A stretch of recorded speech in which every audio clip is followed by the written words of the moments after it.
We are live. Yeah, we are. I've got. Because we're not zombies.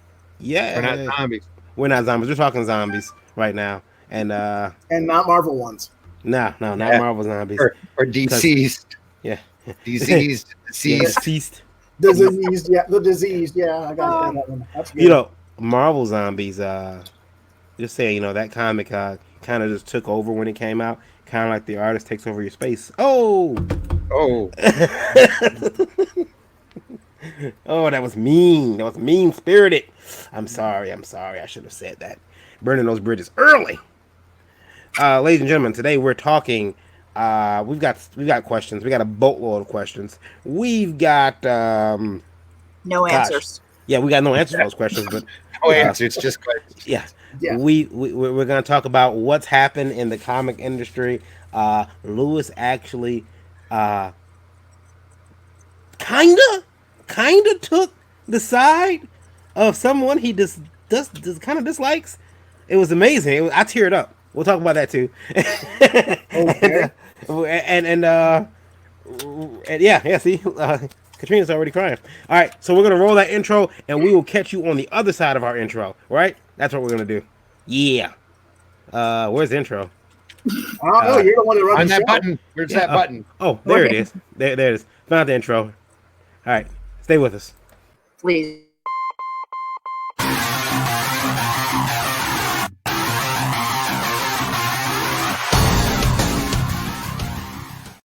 Once again, we're back, and I am Varian Greg, founder of Indie Vault, also publisher of Last Call Comics, which formed in 2010.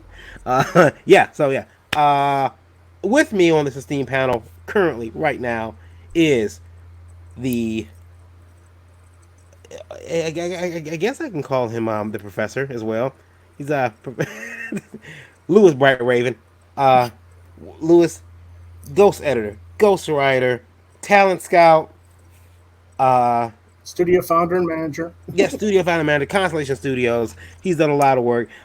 If you have not picked up his book, Wingman, you can do so by going to his web store, right, Louis? Yes. Which is at where?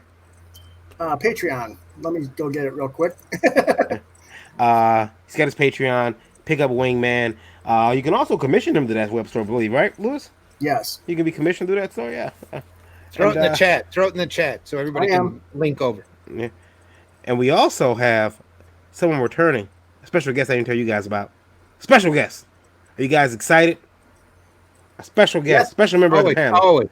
A man whose voice is silk. It booms. I actually slept to it the other night because I played I played this video. His voice is as soothing as Bob Ross. Ladies and gentlemen. I actually slept to it the other night because I played the Mr. Scott Roseman video. Oh, please. Scott, what's up? Please. Scott, you're going to have to turn down your YouTube, though, because I'm repeating. I got to turn down my what? Turn the YouTube down. Oh, okay. Hang on a second. Just mute it. I'm going to. It's nice to know you're watching, though. One of the three, probably. We got 5. Did I do it? We have 5. We have 5. What's up? James Dunn. James Dunn is in the chat. So's Ted. Hey, Ted Davies. How you doing, man? It's good to see you guys. Yes, it is. And I'm going to put it out on Twitter that we're live right now, too. Means I have a little more light to be seen by here. Here we go. Oh, as far as my silky voice, Varian? Mm-hmm. Oh, I don't know about that. I stole that from the TV show Frasier. That's it. It was awesome. Yeah, we let's see here. And I think that and we got some more people coming in too. It's gonna be great. It's gonna be a nice packed show. Let us first get into the questions that we got this week. let's start. Yeah, let's have them. Oh, well, you should probably introduce Katrina. Oh, that's right. Randy and I don't get introductions. Right. We're just here. I'm sorry. I don't need an introduction. We got Katrina Roets. She is an editor. Katrina, tell us a little bit about yourself. I suck being on the spot. Yeah. What did you say? What did you say? Panic. No, I am a freelance editor and writer. I have a novel series out you can get on Amazon, and you can just check out my stuff at lifewithkatie.com. Excellent. And Mr. Zimmerman, you need no introduction, but go ahead. Long time comic guy, doing a lot of alternative press comics, done just about everything in comics except distribution at one point or another for a very long time. So I printed my own stuff for years. The last 10 years I've been doing Flint Comics, which is a free-to-reader newspaper that we were giving away here in the mid-Michigan area. So we ran through 100 issues, 1 million copies, decided to stop it. So, what? I was going to say that qualifies you as the distributor, doesn't it, Randy? Yeah, it does. I guess it does, kind of. Randy's too modest to admit. And Louis, did you get your Patreon up? It's not the Patreon. It's the storeenvy.com store. It's up on the chat. In the chat. Okay. Thank you, sir. And then Scott Rosema, who's worked for every company that's worth working for. Archie, Marvel, DC. Slave labor? I thought I did. Yeah, I would consider myself slave labor, sure. Yeah. Slave labor graphics. Hours, no breaks. Yeah. You work for Glass House Graphics? They're a pretty big company too. I've had I know Dave Campiti. He's whereas if you've been in the industry for more than a day, you must know Dave. Mm-hmm. But he actually got me some work back in the day, early parts of the day. But it was just sketch cards for like a Marvel trading card set.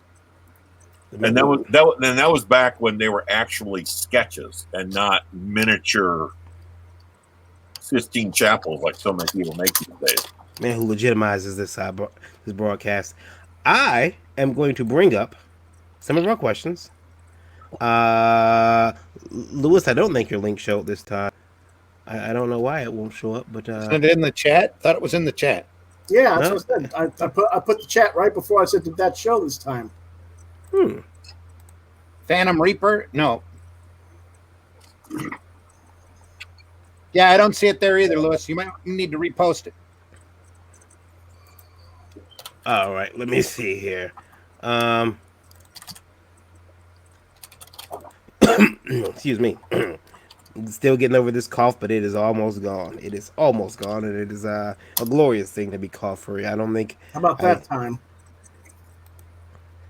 What the heck, Louis? No. Here, send it to me. Put it in a private chat.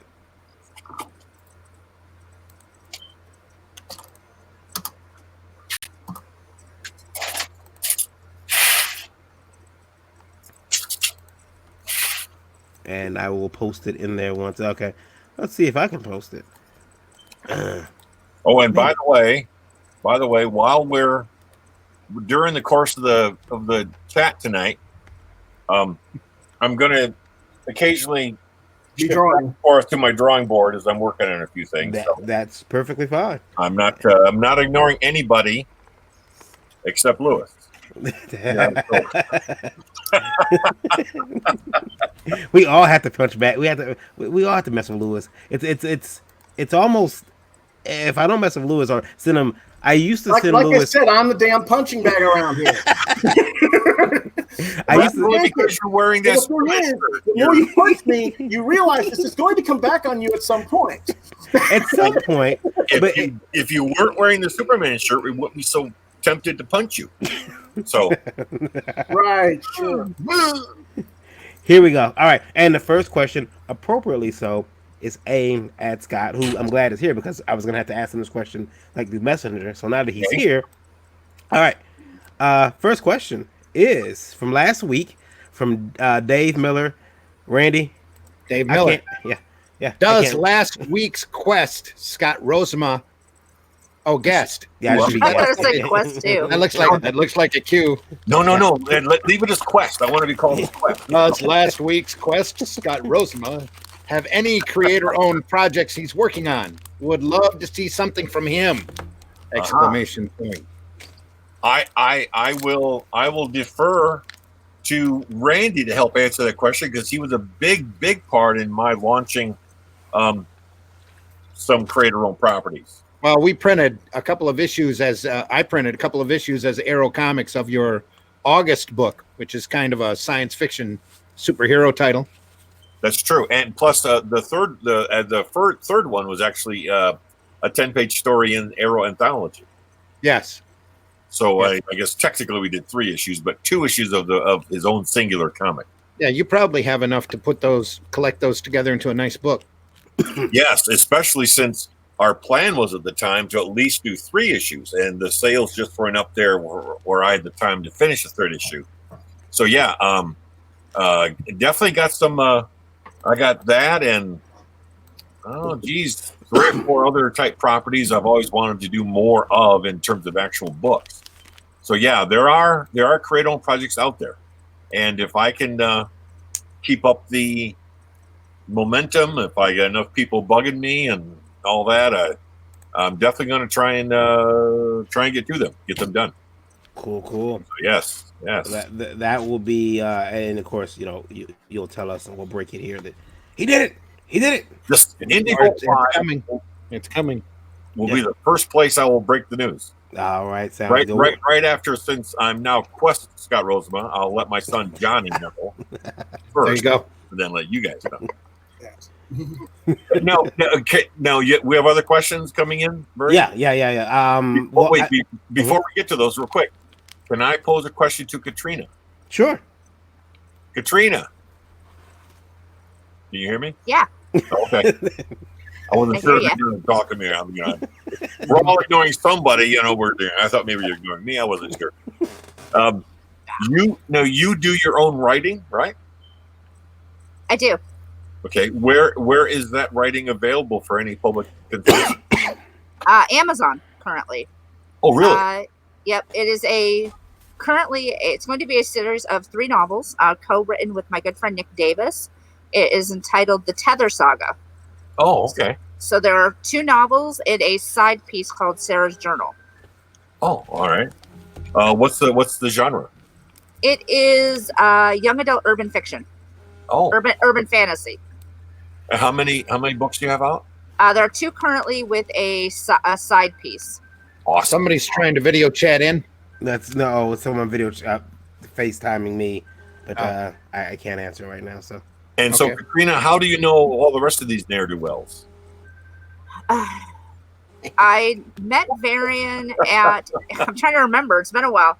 Varian and I met at a show, I think in Grand Rapids, right, Varian? Is that where we first met? Yep, Grand Rapids. GR Comic-Con? No, it was... No. Columbus. Wizard World Columbus. No, you're right. Yeah, we met at Wizard World Columbus, and then we bumped into each other in Grand Rapids. I also run a comic site, geekorama.net. Oh, I've heard of Geekorama. Yeah, that's my site. I own it. Oh, awesome. Good for you. And Varian was one of my first interviews I ever did. Oh, wow. I do what we call incomprehensible interviews. So they're... I don't mean to laugh, but that's a great title. Incomprehensible interviews.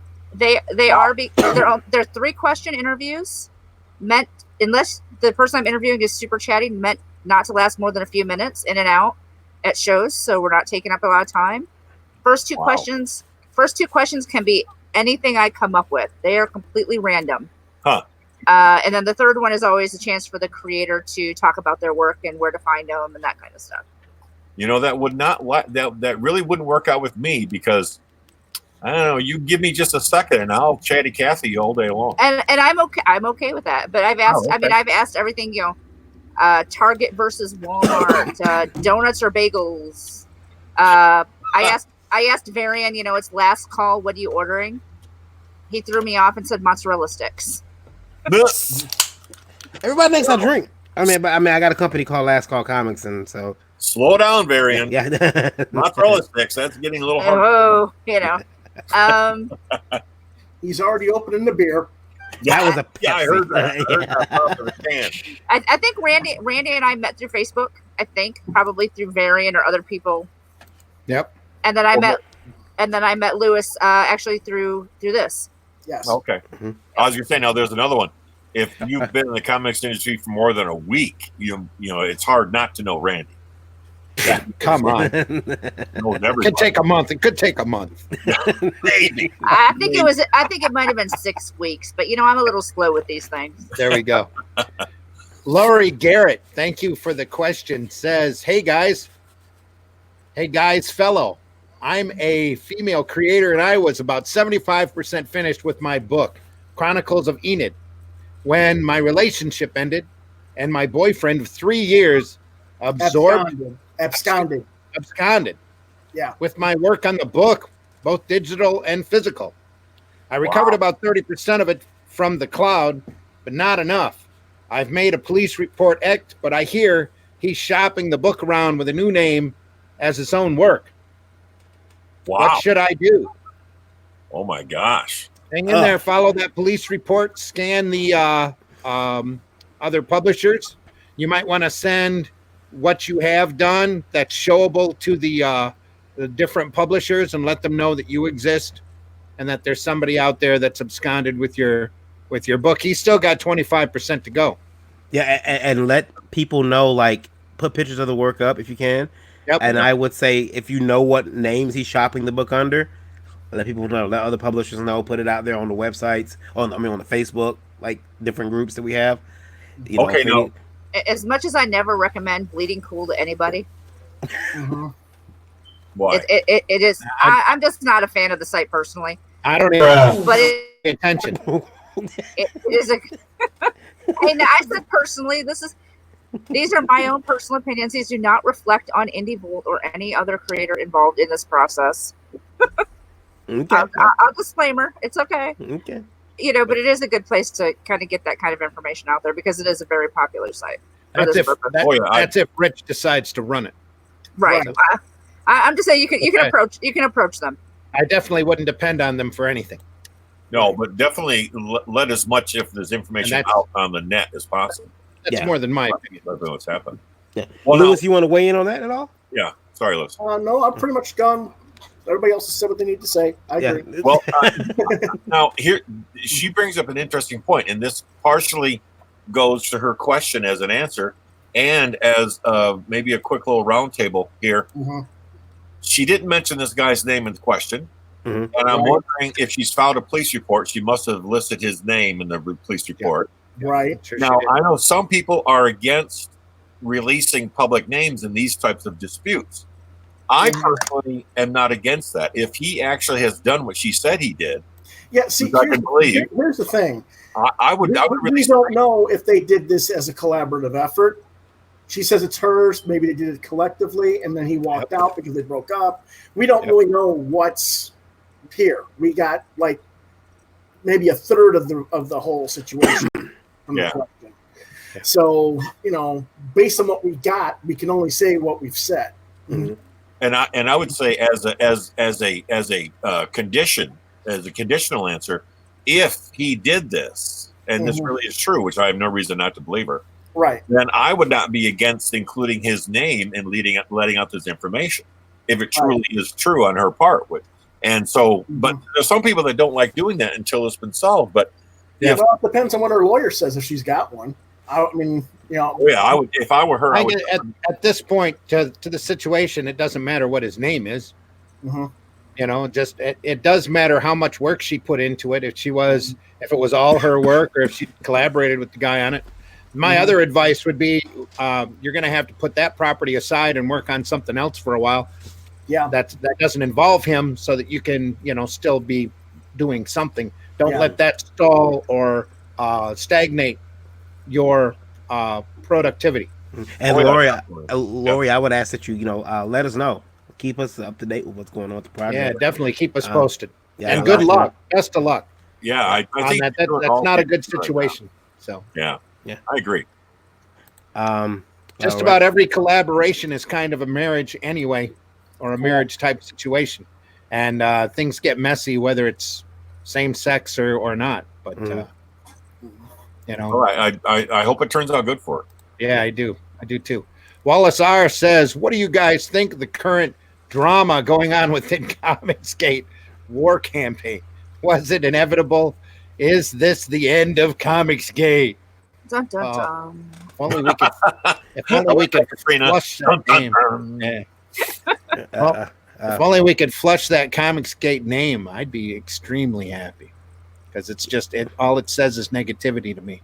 Mm-hmm. So does War Campaign, but that's a whole nother thing. Bunch of little drama babies out there trying to cause trouble and make purity tests and say it's all in Ethan's name. And Ethan's sitting there trying to do a book because he knows he's late. He knows he's so.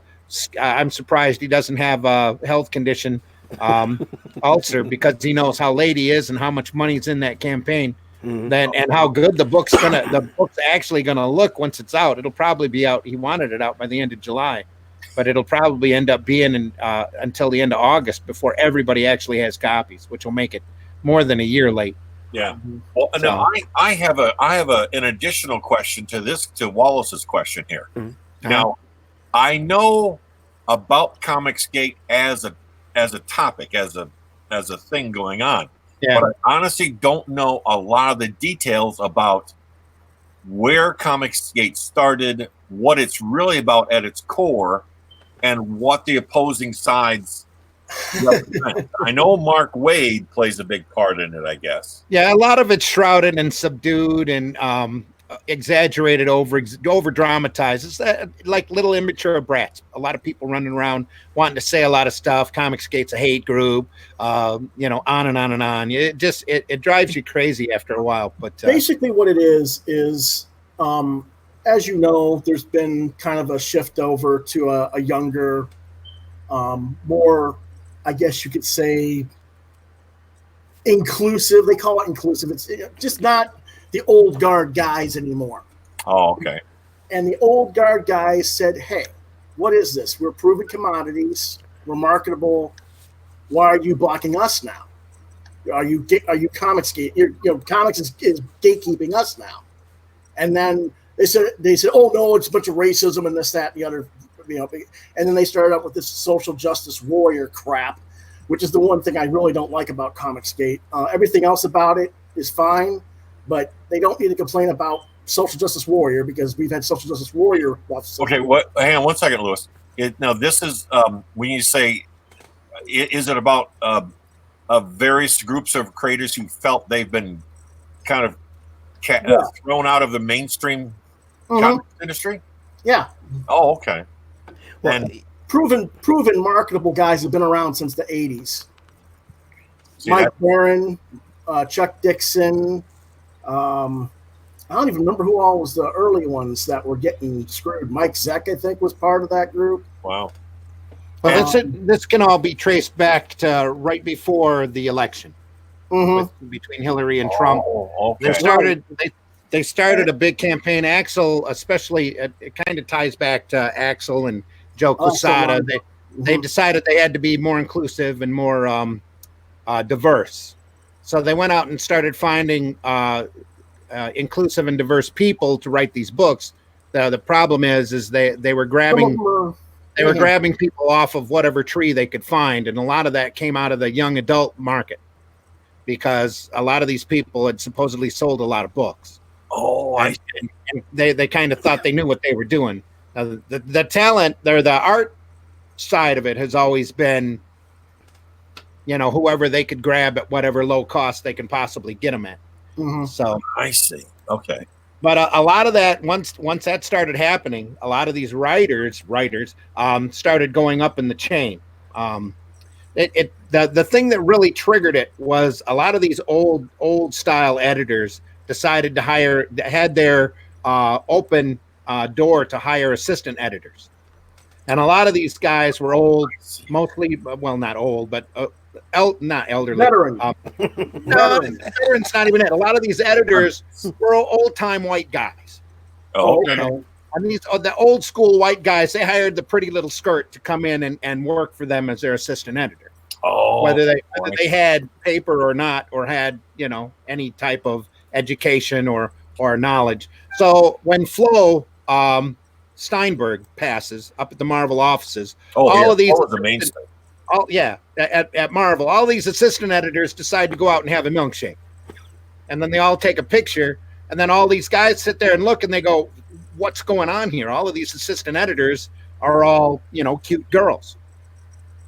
Huh. And that started a big uproar, which just dominoed the next uproar, and then the election happens. The election happens. You get a certain contingent out there that boasted that they liked Trump or they wanted Trump in office, and all these assistant editors, most of whom are stepping up the ladder, are being flushed.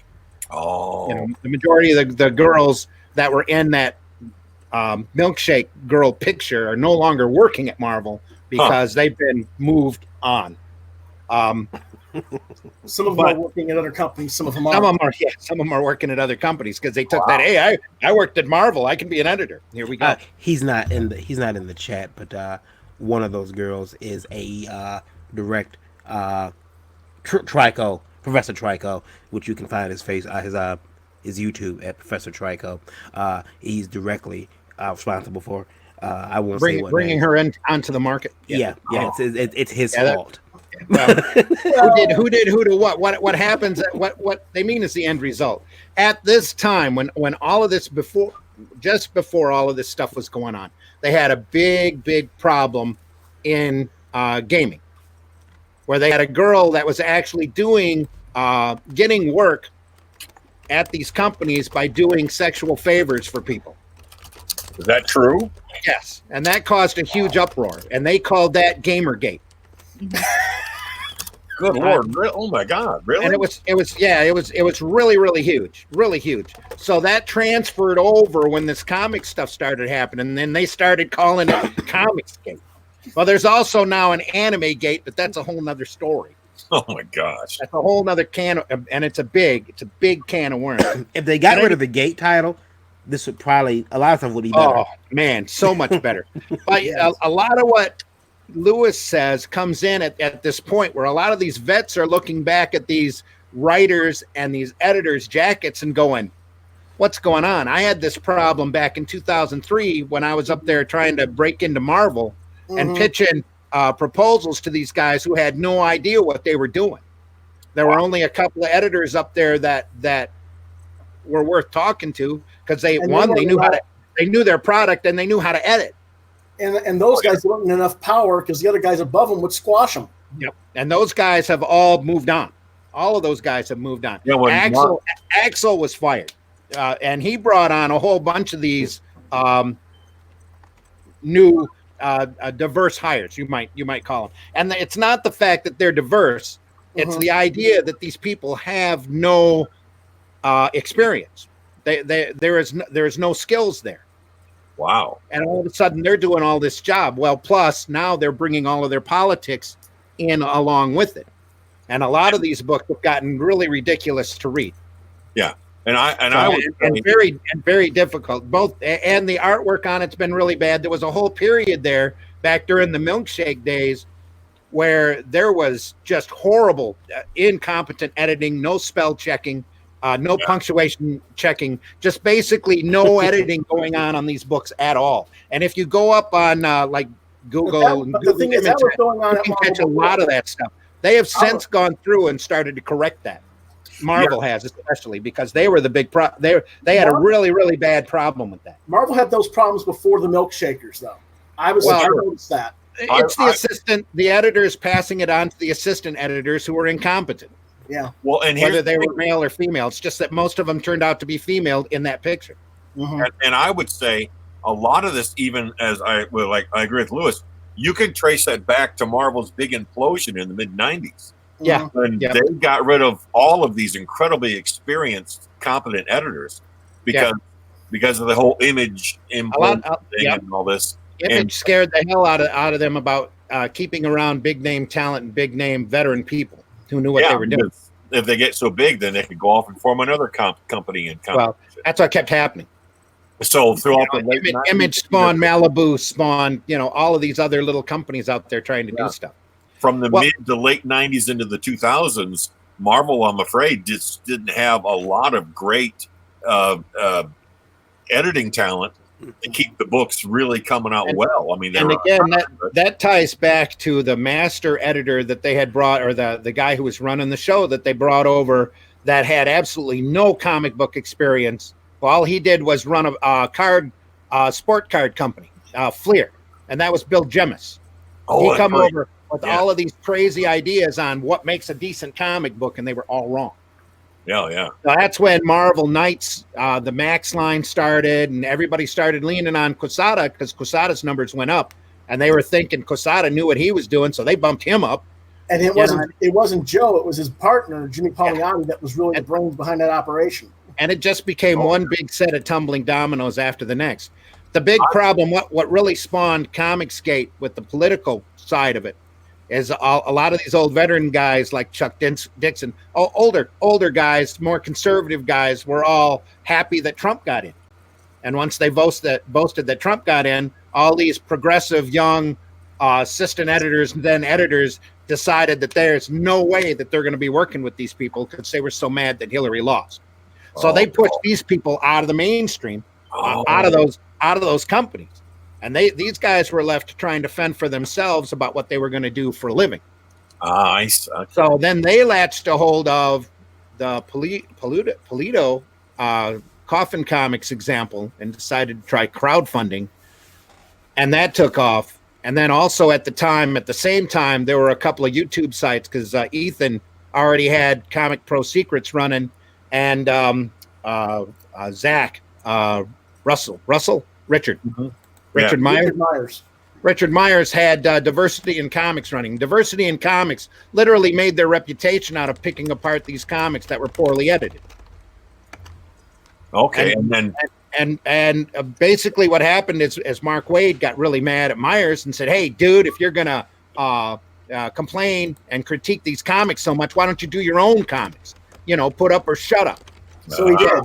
Myers decided to do his own comic, so he started crowdfunding it, and boom, he got $300,000. Yeah, and Ethan already had quite a big boost behind his Cyber Frog success. Well, it was a recognized title. That's why he ran with it, But he didn't start up until after Myers had already hit the $3,000. But that's what really encouraged him to start up. And then Mark got mad and decided to go after Myers, and because Myers was going to get published through Antarctic Press. All Myers wanted to do was do the book. Yeah. And he wanted somebody else to publish it and distribute it for him. So he offered a chunk of the money to Antarctic if they would do that work for him.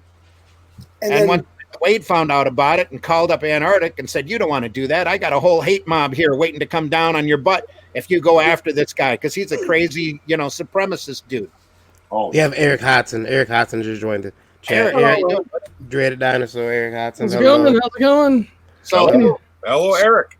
So that just opened another can of worms, and everything's been flying on Twitter and, a bunch of immature, spoiled people because some of these guys have really started their own crowdfunding campaigns have been incredibly successful.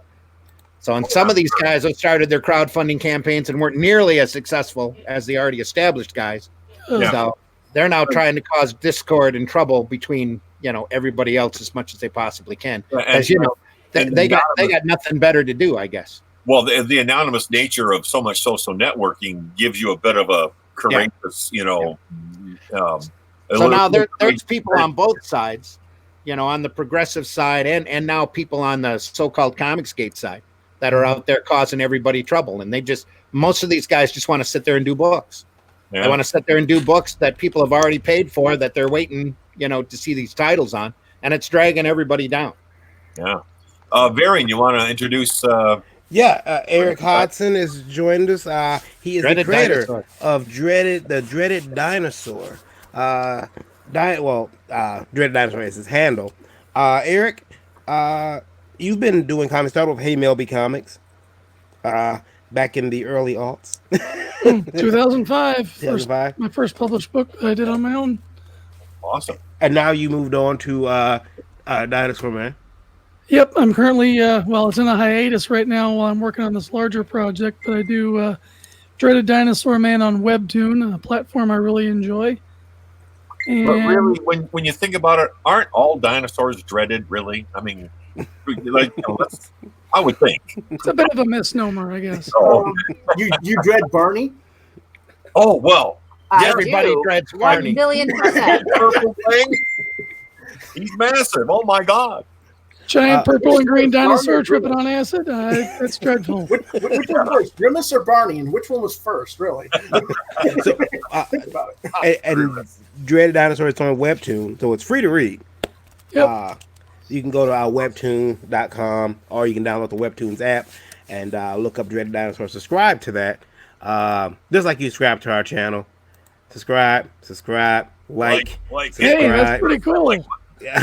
Now quit hitting on Scott there. It looks like I'm gonna do.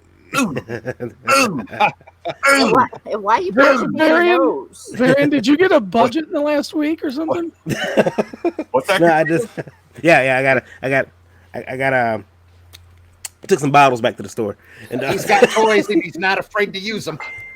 What did you say? I said he's got toys and he's not afraid to use them. Oh, he asked if I got a budget in the last week. Yeah, this is. You see all the clip art I got, man. It's great. if we could get 3 more people on here, we'd have like a Hollywood Squares. Here's our, That's That's being nice. We'd have a Brady Bunch situation. I was going to say, you're looking a little Brady Bunchish. There we go. Here's our next question, Randy. Get ready to read. All right. If it does it. I like this with all the little squares. It looks like an old Justice League comic I bought at one time. Yeah. All the strange weirdos all lined up on one side. I want to be Robert Martian Manhunter. There we go. Martian Manhunter.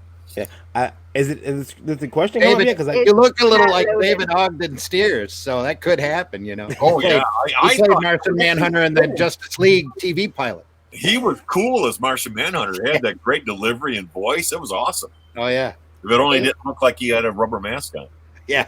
Well, You got the swirl of doom. Did I? Varian. Yeah. it's the swirl of doom. You see, I just got through showing my new budget, and this happens. You broke it. Yeah. Oh, you blew it all Play on with the that What happens if you sit there and punch the button too long? You blew your budget on one effect, dude. It's Yeah. a visual representation of running out of money. Yeah. There we go. In our next chat, I'm going to have a hat that looks like a like button. I'm going to wear it so you can really smash down on top of that. Yeah. There you go. That'd be awesome. Yeah, that'll be. You might have to try to reload that question. I will. Right now, I'm getting all kinds of pop-up stuff on my screen, so we'll just keep talking until it pops up until it fixes itself, which maybe never. So. Yeah. Can you see the questions? We Right? never finished answering the last question. Which was that? Drama between Comicsgate and War Campaign. Mhm. War Campaign is kind of like a subgroup of what Comicsgate is. And to me, correct me if I'm wrong, Randy, because I just got in at the last second on this. War Campaign seems like a group of fans that are supposedly supportive of, and I say supportive in quotes, of Ethan, who were basically privately doxing or ridiculing other fans that were supposedly supporting and saying, "You're not good enough to be here."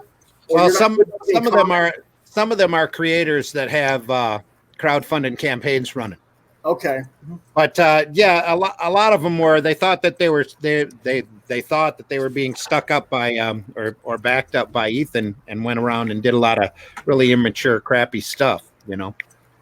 But Dragging Ethan along with him, huh? yeah, well, doing a lot of stuff in his name because they were Comicsgate, and they consider Ethan to be the leader of Comicsgate, even though he's Really tried not wanting to be. not to take that. Yeah.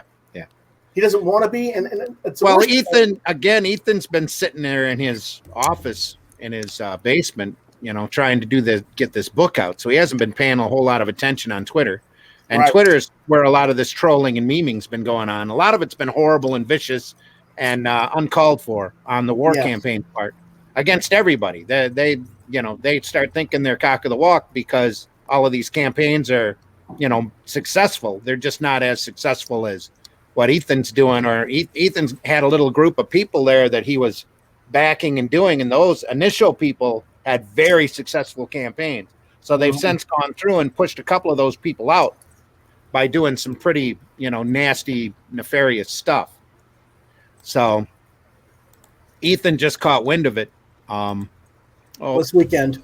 right before the weekend started, and because nobody wanted to say anything because they all want to kind of give a unified front because they're getting a lot of BS from these progressives that don't want them to come out, that keep calling Russell a white supremacist and Ethan late, and he's running off with your money, and they're all really racist bigots and SOBs and all this, spreading all this hate, and claiming that Comicsgate's a hate group. Well, a lot of the stuff the war campaign's been doing, been kind of backing up what they were saying, in my opinion, that they were making Comicsgate look like a hate group. So a lot of these people walked and spun off on their own. They were going to spin off on their own anyway because they're making so much money. Doug to Naples cleared $750,000 for his Earthworm Jim book. Oh, did he really? Yeah, he's at 756 last time I looked. And that book's going to be gorgeous. I mean, just really beautiful. I get what you said. Erik, you follow a lot of the Comicsgate stuff from the start. Do you think with the drama going on between Comicsgate and War Campaign, do you think they need to get away from the Comicsgate name, or is there still some? You think they should keep the name? I don't think it's unsalvageable, but I think it's definitely been tarnished. I mean, I was just trying to catch up with what's been going on because I'm not very active in Twitter. And one thing I try to avoid is high school drama scenarios. So if you're familiar with the Simpsons meme where Homer Simpson comes out of the bushes and then just goes right back into it. Yeah. That's kind of how I look at Twitter. I actually have that effect. I have that effect, but I can't play it because my screen is frozen. Yeah, I've been trying to get caught up and get the Cliff Notes version of what's going on. And the last video I looked at was from the 28th. And I forget who put it up, but somebody put up what had gotten sent. And it seems like one of the guys in War Campaign was orchestrating things that then the War Campaign could take credit for fixing just so they could buddy up to Ethan. Right. Was one of the bigger problems. Wow. So like our government does, causes problems that only it can fix. Yeah. Bunch of childish BS is what it is. Everybody needs to absolutely, kick in and start working on their books, get those done. Yeah. I stick what I said in chat. The drama llamas need to go back to the zoo. Drama llamas, is that what you said? Yeah. That would be a good meme to post on any Twitter chat. Just a drama llama, go back to zoo. Yeah. Well, I mean, I think I'm going to draw that up as a meme. Yeah. You go for it. Cartoon llama. It's so tempting to get into a big gossip circle. Because, the human nature is that we have the ability to kind of snipe and snip at each other. Mm-hmm. And that's unfortunately too much of a temptation for people who really ought to be working, on their stuff. Yeah, and people take it too far, and people with thin skins really get hurt. And it's just bad news all around. Yeah. And if this was not a community, but a company, people would get fired. So... Oh, yeah. Oh, I agree completely. I think that's what's going to be the end result, is Ethan's going to start a company, and Mark Miller has already started a company, and Doug TeNaples is going to have his own company. Then you'll see a lot of these little satellites start being picked up by these other publishers as they get bigger. Yeah, and I think that's probably a natural progression for it. Yeah. Yeah, the big thing is whether or not we're going to be able to get a national level of distribution for all of them. Well, I think the thing that's going to happen that they were talking about over the weekend is becoming their own publishing house. Right. Where they're going to take on jobs from independent publishers and start their own fulfillment service, which right. I figured that they were going to end up having to do anyway once everybody realized that they needed a fulfillment service. Right. Somebody's going to step in and go, hey, for 10% and the cost of shipping, we'll get that out. Mm-hmm. We'll do that for you. Somebody just dropped out. Varian did. Yeah. I think also because they were receiving a lot of flack from the progressive guys about trying to shut the Indiegogo campaigns down. It wouldn't surprise me that they start their own crowdfunding here real quick also. There's enough money out there, and there's enough secret money sitting out there waiting to be used by a lot of big name folks that would be happy to get that forked in and get that rolling. not to jump into something else, but isn't that what part of what ThinkSpot is supposed to be? Could be. I've never heard of it. What is it? It was basically started by what's that guy's name? ThinkSpot or KeenSpot? ThinkSpot. I've heard of it. I haven't heard of that one. Okay. Back when Patreon kicked a bunch of content creators off. Oh yeah. To be politically correct, and it's Austin. No. God, what is his name? I've been having migraines for like the last week, so I'm starting to forget things. Oh, I'm getting all this brain damage. sorry. Jordan Peterson. Jordan Peterson, yeah. Him and another guy who got kicked off of Patreon got fed up with it, and they've been building this platform called ThinkSpot. Okay. And it's supposed to supplement Facebook and Patreon and all this other stuff. We'll have to look into that. Their stated goal is nobody gets kicked off unless there's a federal court order. Huh. Wow. That's going to invite some crazies. Yeah, I was going to say that's a pretty high bar to go for to make that a reason to kick somebody off. Again, here's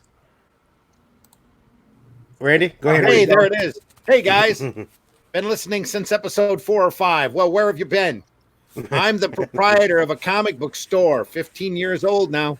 I really think a lot of these crowd-funded books would sell in stores, especially CG, but they don't release on a consistent enough basis for shops to rely on. That's absolutely true. Second thing, thanks, Steve. I'll just go set up a table at my local cinema. He must be thinking Scott. Yeah. Thanks, Scott. I'll just go set up a table at my local cinema since that's where all my customers are.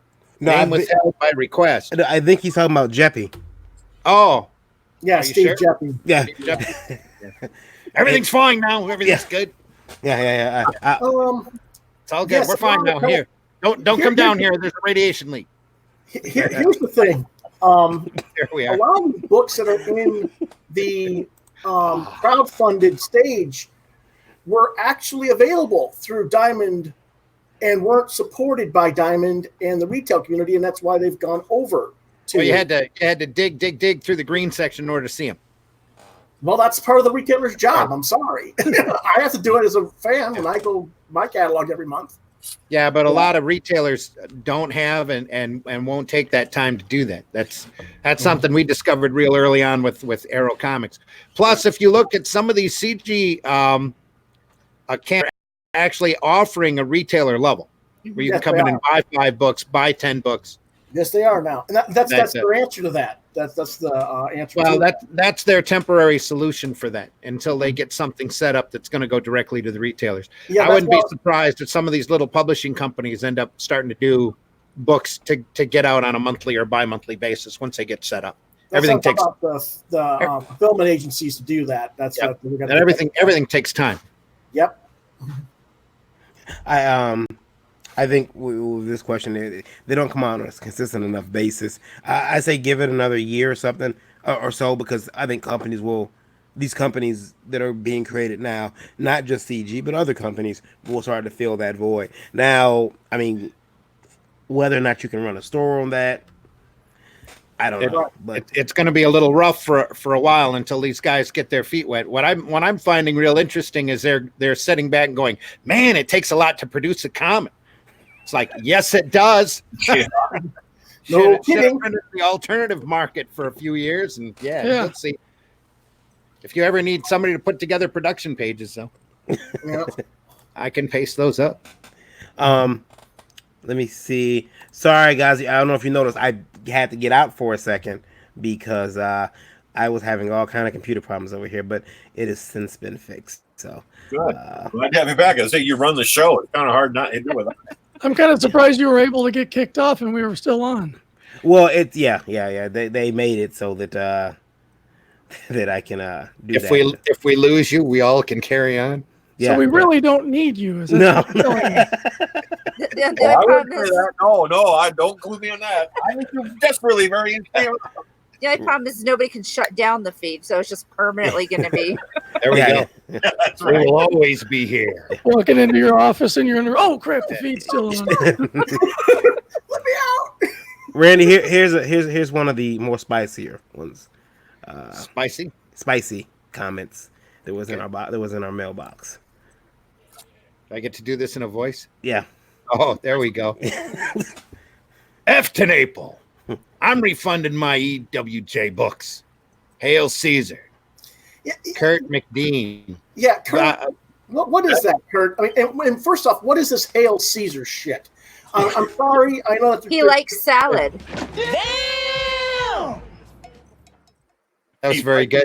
You need to do more of your research. A lot of the war campaign guys. I know what it is. Hail Caesar is supposed to be Ethan, but I'm saying, what is this shit about Hail Caesar? Caesar was a dictator who was assassinated. You don't want to put your deity guy in that category. Stop doing that if you have any brains. That's number one. Brutus. I thought about doing that back when they were having problems to start with, but you know what, Doug? Doug's a good guy. That's right. You know, Doug's a good guy. Earthworm Jim's a solid property. Those books are going to be solid. I mean, it's up to you whether you're not you're going to ask for a refund, but I definitely didn't, because you know Doug's still a good guy, even though he's arguing with Ethan. That's got nothing to do with the quality of that book that's coming. Yeah, that Bigfoot really Bill book is gorgeous. Not just that, but the Bigfoot Bill book is amazing. But the Earthworm Jim book looks even better. Plus, the making of Earthworm Jim book that goes along with that includes all of the merchandising and stuff of Earthworm Jim. It's like a whole history of the character, which I'm really looking forward to more than the comic. We're gonna do an unboxing of. I think Erik, you're gonna bring over some of your books that you got. You haven't opened yet? Yeah. I've been notorious at not opening packages around here, so we're just gonna get it all done in one shot for an unboxing episode, I think. There you go.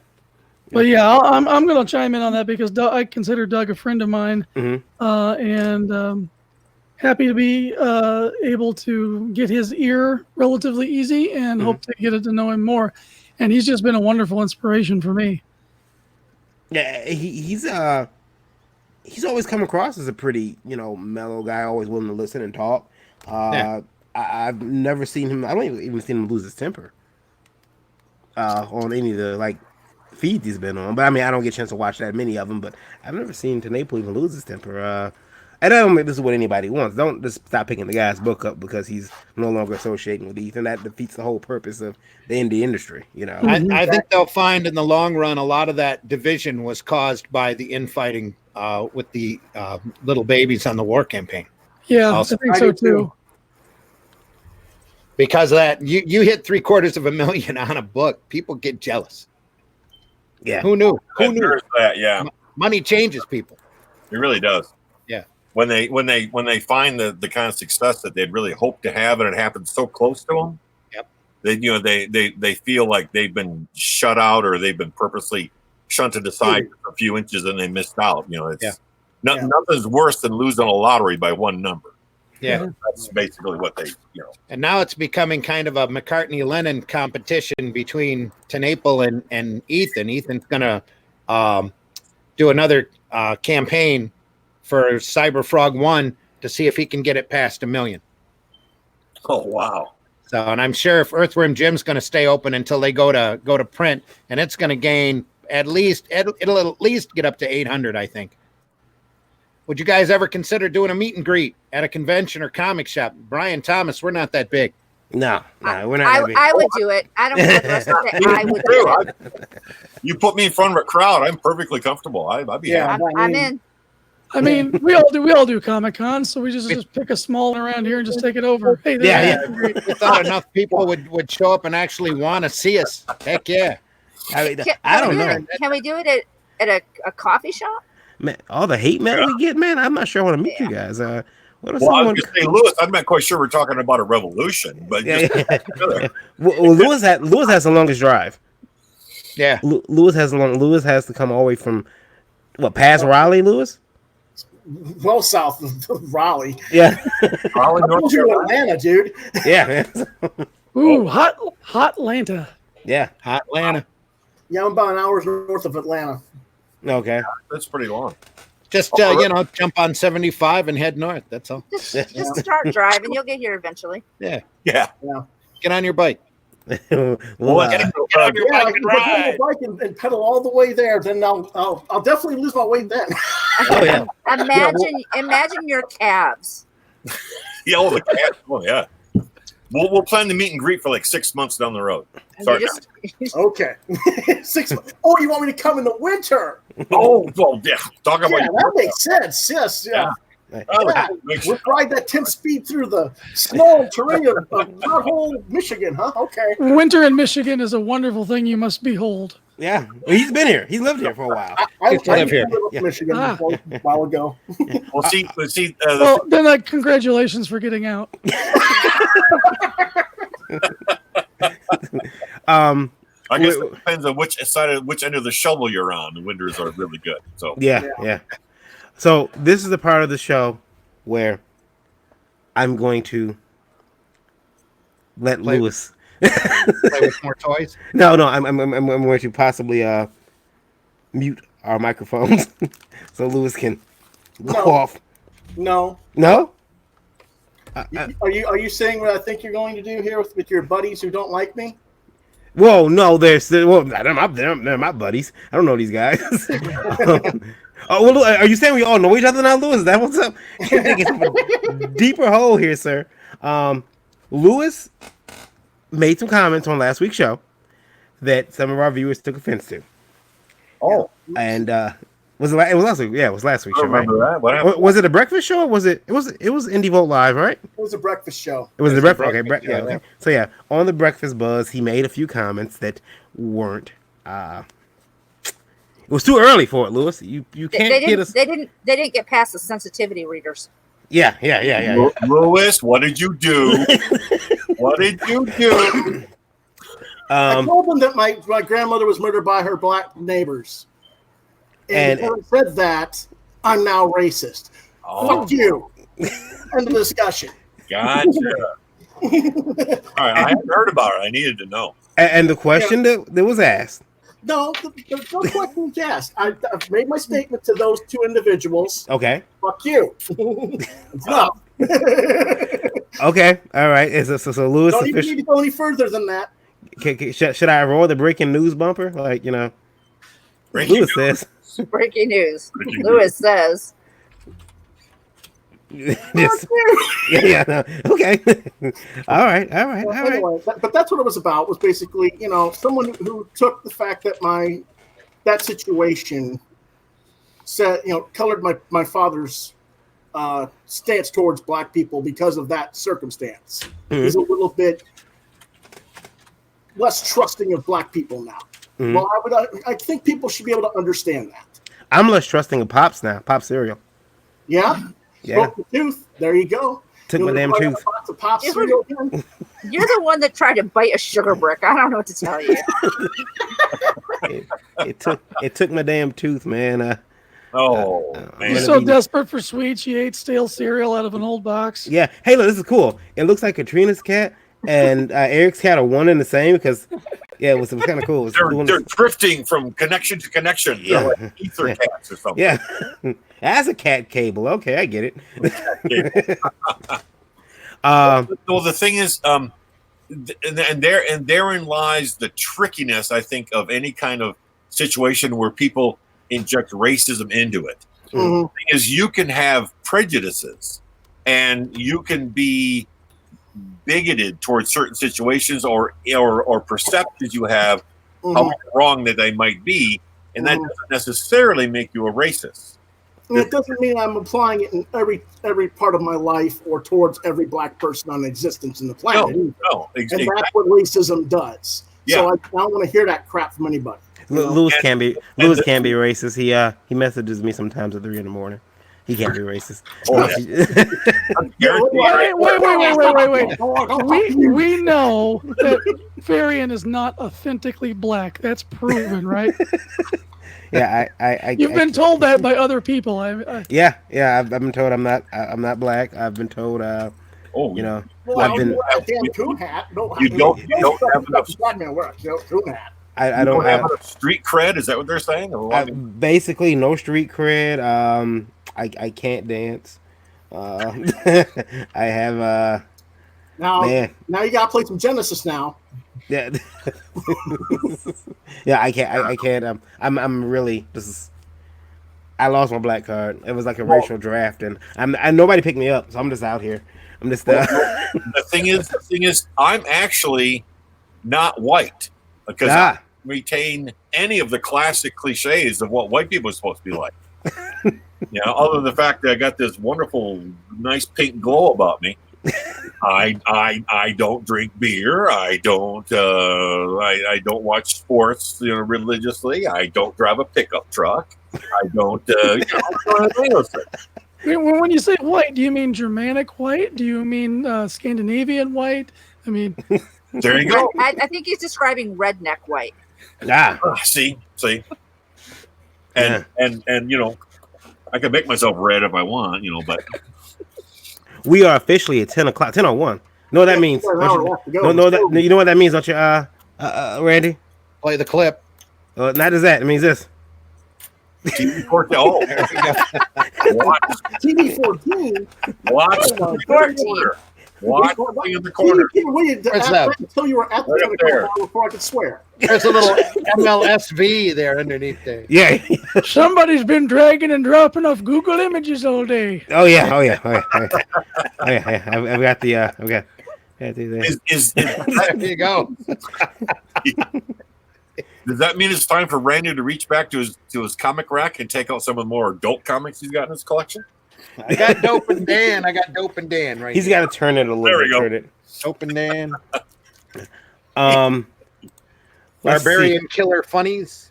Oh, awesome. Love that. Not that one. I don't have any of my adult stuff up there. Boo. Wonder Warthog, though. Got a couple Wonder Warthogs. Awesome. Oh, Wonder Warthog.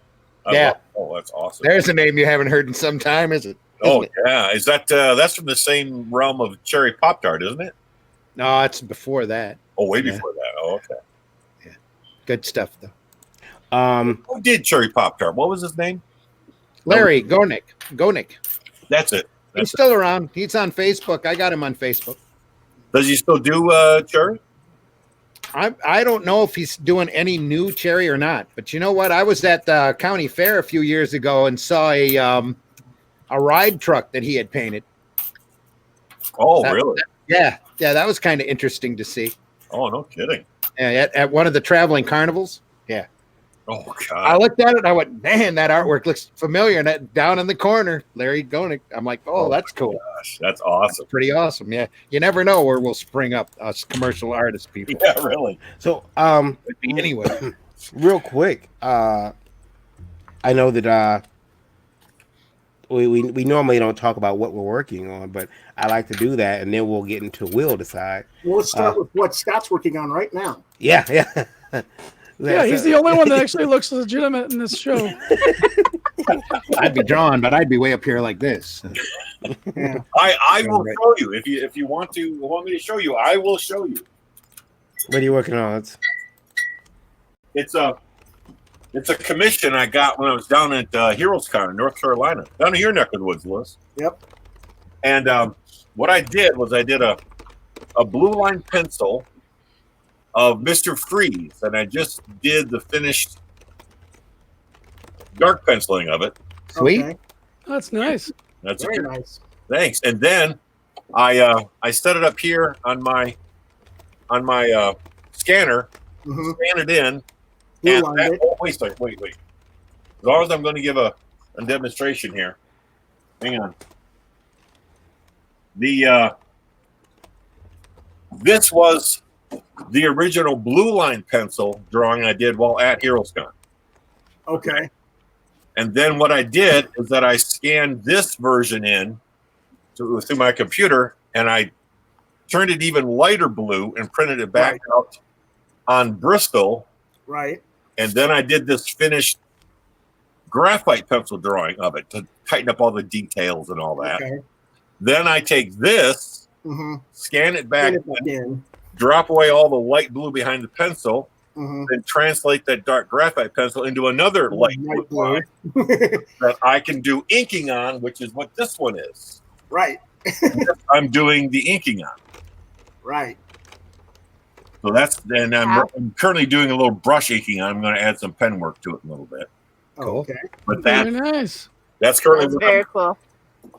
that's the process. So I end up having like 3 originals. Yep, I've First done that. original, the first, then the graphite, then the ink. Yep, I've done that. M3SOZ says fighting is good publicity, probably in regards to the drama from My camera's not going to light it too well. Let me. I can. Can you There white you go. balance off it? Oh, that's a Star Destroyer. Did There you go. There you go. Yeah. Did you do that, Eric? Yeah, I finished this up today. That's Commission for a guy on some of my old blank cardstock that I had when I was working with Tops. Awesome. Cool. That's real cool. I'm jealous. Jealous beyond. Let's see. Oh, and my wife chimes in about my blackness. She says, No street cred.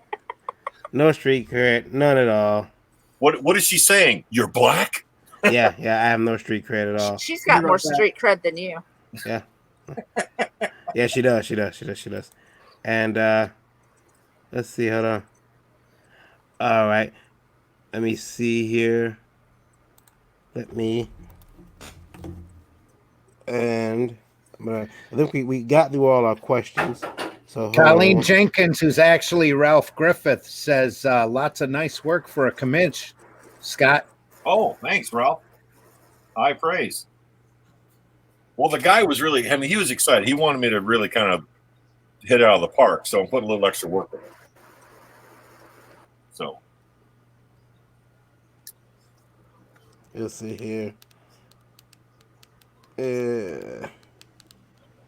All right, there we go. So, we got that, and we did that, and yeah, so I have no street cred at all, according to the wife, and which is James Dunn says, Varian, what the hell do you mean you can't dance? It's very true. I cannot dance at all. No dancing skills for me. So, let's see here. Now, we're gonna try some Will Decide real quick because we got Dorphise waiting backstage. Dorphise, Well, you haven't asked Katrina what she's currently working on. Are you working on anything right now, Katrina? I am working on writing book 3 of the Tether Saga and editing a whole bunch of other people's stuff. Oh, you farm out your skills? I'm a freelance editor and proofreader. Oh, okay. Yeah. How many of those projects you got? I finished a 178-page trade paperback today, proofreading that. And then Ken Mora has a trade paperback coming out of Caravaggio. So I finished that today. That was like 180 pages. Wow. Awesome. And then tomorrow I actually am starting in on a young adult novel, working on that with a writer. Cool. Awesome. Very cool. Good to know. All good. And I just posted a video on the Zim Geek channel on how to draw Finn the human and Jake the dog. I just watched it. Adventure Time. That was awesome. Well, thank you very much. Very cool. I have another one ready to go. I'm posting tomorrow that's going to cover some of my commercial work where I did a window sticker for my sister. Oh, cool. We'll cover that and show the illustration done. And then I've got the next one already after that I'm working on. That's how to draw a character that I've loved for quite a while that I've always wanted to draw. So now, real quick, tell you what I'm going to do because I got Dorphise waiting. And apparently I just learned that the chat has a 6-person limit. So I'm also instituting a 1-woman limit. So Katrina, I'm going to put you backstage for a second. Just for a second. Just for a few minutes. Very. Oh, you're making her cry. Yeah. Well, we have a 1-woman limit around here, guys. We're not that damn diverse. Stay strong, Katrina. We're on your side. We're not that diverse. We're not that diverse. I'd say Lewis is missing the chair. You can put him backstage. He's not even here. Oh, yeah. Well, Why don't you kick out the person not even here? let me see here. It's only a flesh wound.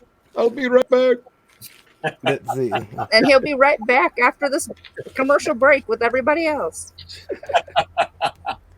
Well, let me see here. The damage is done, man. You're now a sexist as well. There you Yeah, go. yeah, they'll have me Oh, on. man, the letters. You The know, letters that are going to come up. Not Yeah, our fault. Not you our know, fault. First it was the creator who joked about paying me half because I'm female, and now it's Varian. Yeah, yeah, Man. they won't they won't do that to me. I mean, Famous come on. last words. Varian's just trying to guys. speak cred. That's all. I'm totally good. Trying to be. You're getting the wrong kind of cred here, Varian. I'm disabled Just saying. and black. I can't do anything wrong. You're not authentically disabled. There you go. There's what I'm working on. Some of the stuff I'm working on. Oh, Card. pretty. Colossus. Are you on the upper deck set? I have done upper deck sets in the past, but these are personal Oh, cool. commissions. How let's see here. Oh, that's nice. I need to admire that more because of my name. Oh, cool. When did you do that, Louis? Just the last few days, trying to do Pretty this. cool. Well, I mean, kind of off and on because I've been fighting with my vet because my cat's been sick, and I've been trying to get some relief for the poor cat. But Oh, But in all seriousness, when I bring Dorphise in, somebody's got to go backstage for a minute. Just backstage means you can still hear.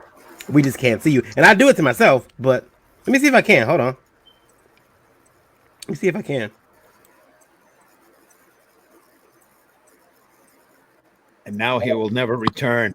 Except now that does anybody? Hi, Dorphise. Hi, Creative D. Does anybody know what I would say what we're supposed to do with her? That sounds terrible. But that's totally not what I mean. That does. That's not what I mean. But like, do we know questions? Do we know? Well, I want to know. I want to know who this Creative D is. Where are Can you from? hear us? introduce yourself to the audience. Hi, how you doing? My name is Dorphise. I'm a comic book writer, creator. I have an ongoing series named Spirit's Destiny, and I just launched a new Kickstarter for Nia Kaler. Awesome. Oh, sweet. Nia Kaler, is that correct? Yes. Okay. Why don't you bring up your Kickstarter, screen share it with us, and tell us a little bit about it? Yeah. If Louis can do it. This is my first time on here. I need Varian to upload it for me. Or not Louis, I mean Varian. If Varian can do it. Are you there, buddy? You can kick me. Kick me off, Varian. Come on back in. It's okay. Yeah, Varian, Varian, you can kick me out. Kicked himself all the way out. Yeah, I was gonna say, what was it? Like a one black person per stream? Is that what it's doing now? Because I had to remove myself when Dorphise came in. I see how it is. I see how it is. I didn't realize we had a quota on this screen. I didn't know. Like, I see how it is. Yeah. So, all right, Dorphise, thanks for joining us. I just realized this thing has a 6-person limit, so we fixed that. We had Randy We're gonna backstage. Make it 9 so we can have the Brady Bunch show. Randy says, sacrificed. It was kick Randy. Yeah. All right. So let me bring up your Kickstarter here, and I gotta congratulate you. Your Kickstarter shot up there very quick. What's it at? Wow. This is the love that the people have for Dorphise is amazing, because she started this Kickstarter last night around 8:00 Eastern Standard Time. Yeah. Yes. And she is currently sitting at, let's bring it up here, $1,051. Wow. Dang, 48 backers already. That's great. Fantastic. Oh, Yeah. and you're almost halfway there. That's great. Yeah. Now tell us a little bit about Nia. She's a spinoff of your other character, Spirit's Yes. Destiny. Naya is I was inspired by Naya because of my best friend. Mhm. Spirit is the illustration of me, and Naya is the illustration of my best friend. Mhm. Basically, you know, from her trials and tribulations, I used that to create her own series. Mhm. It's actually dedicated to her father, her late father, and she's a army brat, and she's also a vet. So she does have a few tactical moves. She's very a very powerful woman, and her story really inspired me to create Nia Kaler, and I wanted to bring something different to my universe. Mhm. Um, And you Go ahead. you have I know that with everything you're doing, and one of the perks You that have I an really action love. figure? Yes, she has Sorry. Yeah, toys. I got an action figure. Like I'm Yeah. like, woo, action figures. It's a perk, right? Is it's a perk? One of the Is that a pledge Yes, level? it is. Yeah, I got like two people already got getting action figures. They Awesome. pledged for it. I was pretty shocked. I was like, wow, okay, cool. And how long you been doing comics? Um, since 2015, 2015. I was inspired to do comics because my son, we went to the comic book store because I collected comics, and it's because he like Batman. I hate Batman, so I'm like, oh, I gotta create my own character. I'm right there with I you. hate Batman. I hate Batman with a passion. Yeah, you know, That he still loved Batman, so whatever he wants, I got to give it to him. But I'm like, I need to create something that represent me. Mhm. I started off creating Spirit's Destiny because there's no female Haitian superhero, and I'm Haitian, by the way. So Mhm. I'm like, let me create her. So I created her, and people liked the story I was coming about.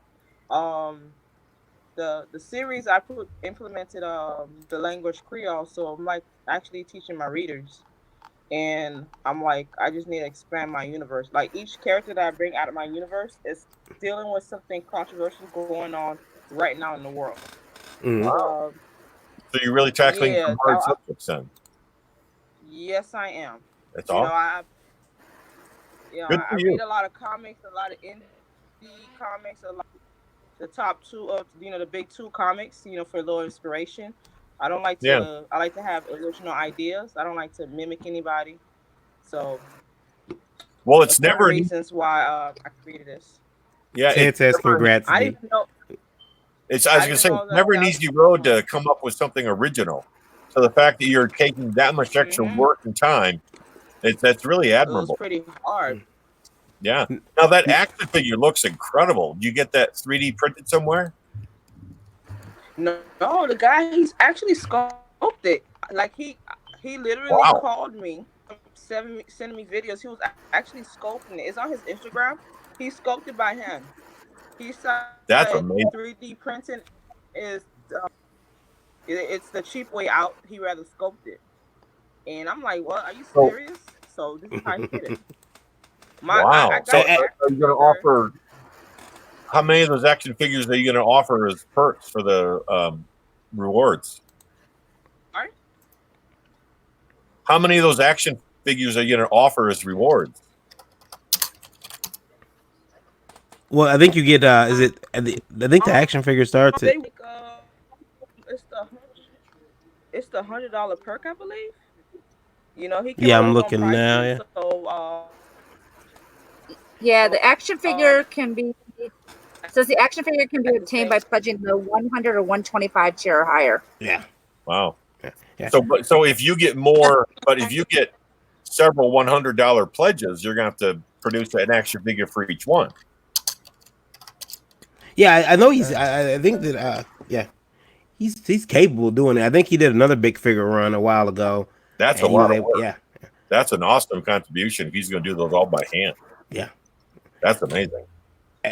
And I think she's having some connection issues, but while that gets sorted out, full disclosure, when I knew that Dorphise was getting this book together, I don't know if you guys noticed there, but if yeah. you go way down to the bottom of the Mhm. Kickstarter, yeah, I see that. I got you. I got you. There's a team that's working on the book, but you'll notice that the company publishing this book is none other. Hold on. None other who. Am I still sharing? Oh, let me see here. Let me share. There we go. None other. Oh, I know her color is a good friend of mine. That's awesome. Yeah. Then me. Sorry. Do Last Call Comics. I got all excited because Kate was working on this book and I didn't know that. Oh, okay. Me. Last Call Comics. I figured I better let him do his little song and dance rather than saying it was me. It was me all along. But yeah, I'm very excited to work with Dorphise. I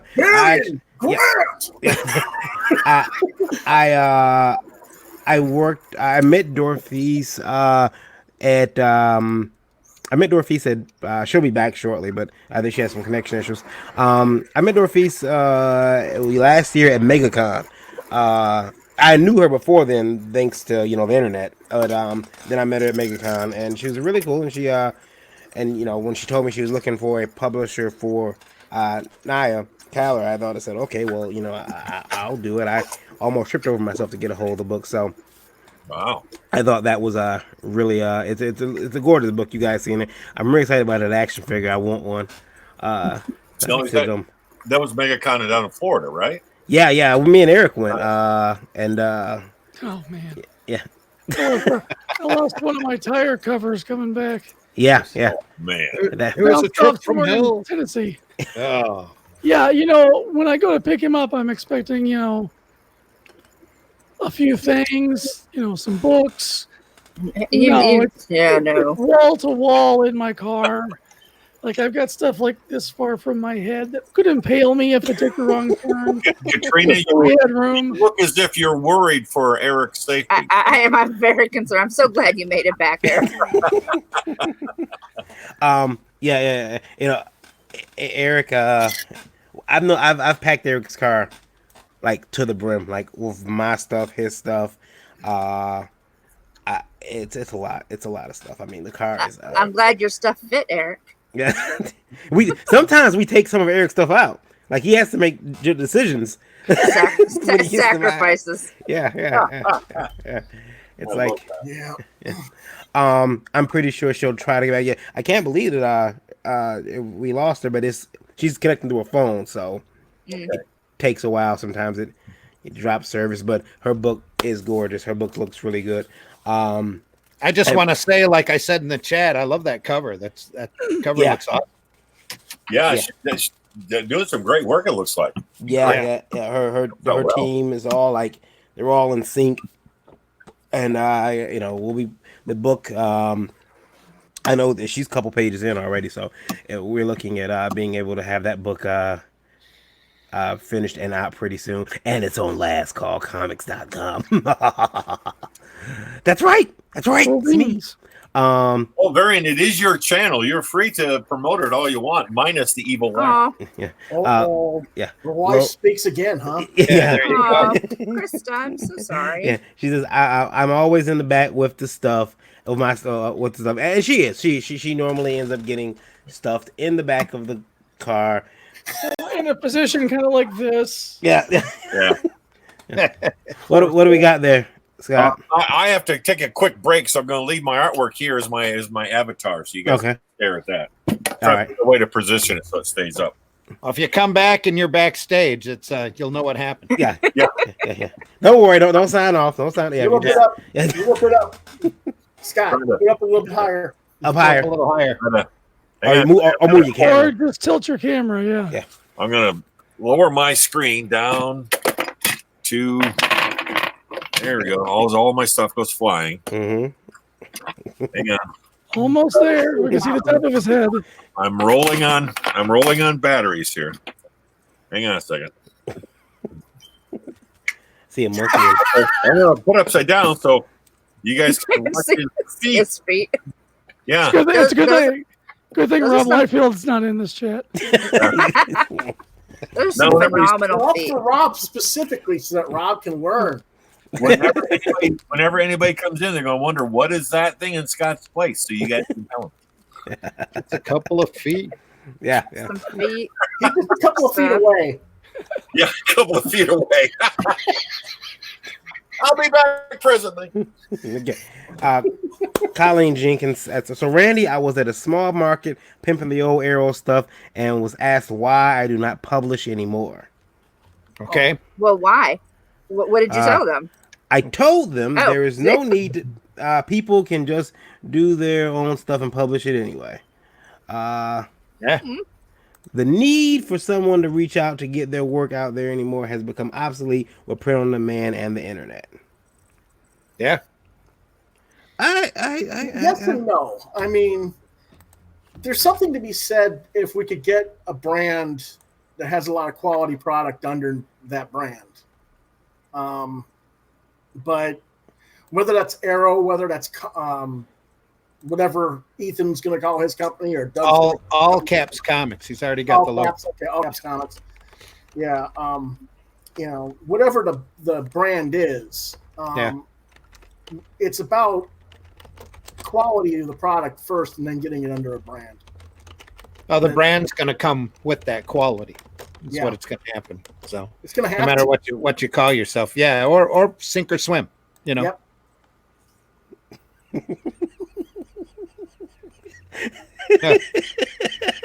I'm just being mean to Lewis today. Lewis disagrees. Surprise, surprise. But he's got a point. Ralph, it's the finances that keep anybody from publishing. So. Yep. I mean, well, I agree with Lewis's position because basically, take a look at some indie comics where people have tried to create their own brand. If the art and the story aren't there, then you've tarnished that brand forever. Yeah. People are going to associate all that company. They'll hire any hack that draws with their left hand or whatever. And then it's not. Don't pick on the left hand. I said left-handed. Are we back to the diversity thing again? Don't pick on Bill Sinkovich like that. Hey, my best friend's left-handed. I guess I'm a left-handist. I'm left-handed too, but But anyway, you don't want bad art and story to tarnish the brand or label that you've been trying to build. Yep.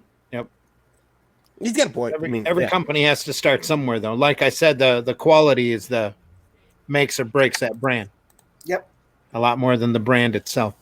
So, I was going to say I was at a show in New York one time. Was talking to the organizer, and we got around to what we wanted to do. I said I really wish I could draw like Bill Sinkovich, and he says, "What are you, left or right-handed?" And I said, "I'm left-handed." He says, "Well, draw with your right." There you go.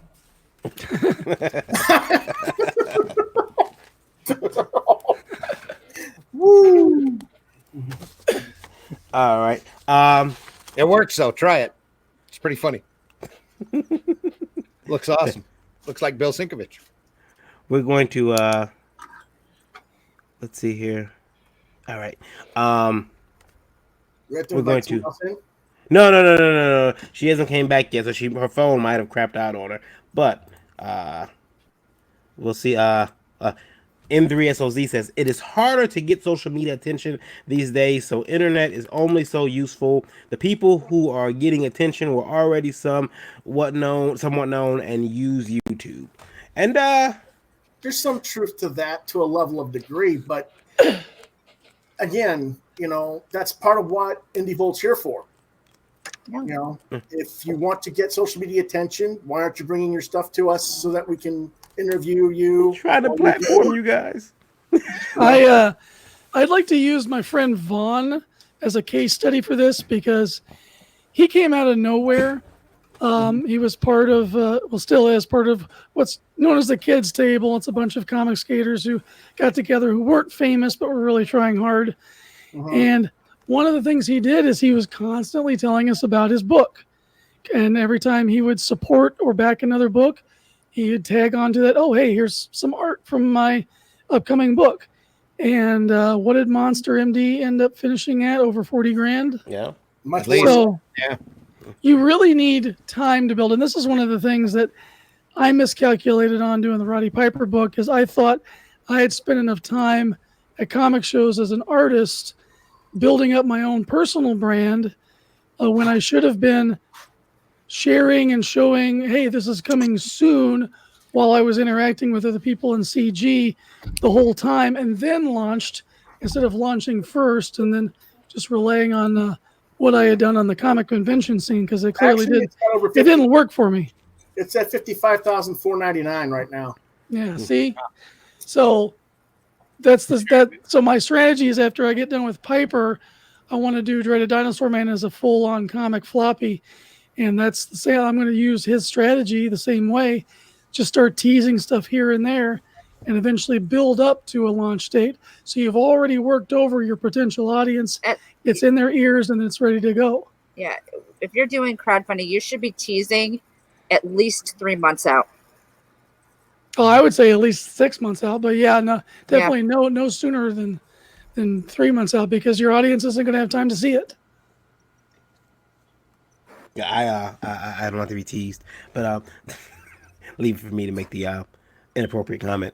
Yeah, and then Ted said that's what he's been doing. Wolf Retrieve, Varian will agree. Yeah, he's been doing a lot of teasers, and I think that again, it is important. We had a question, I think it was last week. Were conventions, still important? And I think they are, but I think that we've definitely found what's been discovered, and it's Randy's term, that new link in the chain to get books in the customer's hands. Conventions almost seem not as important. We got Dorphise back. Hello, Dorphise. I'm sorry. Yeah, no problem. I think conventions still are important, as they are a platform to connect with your audience, to find your audience.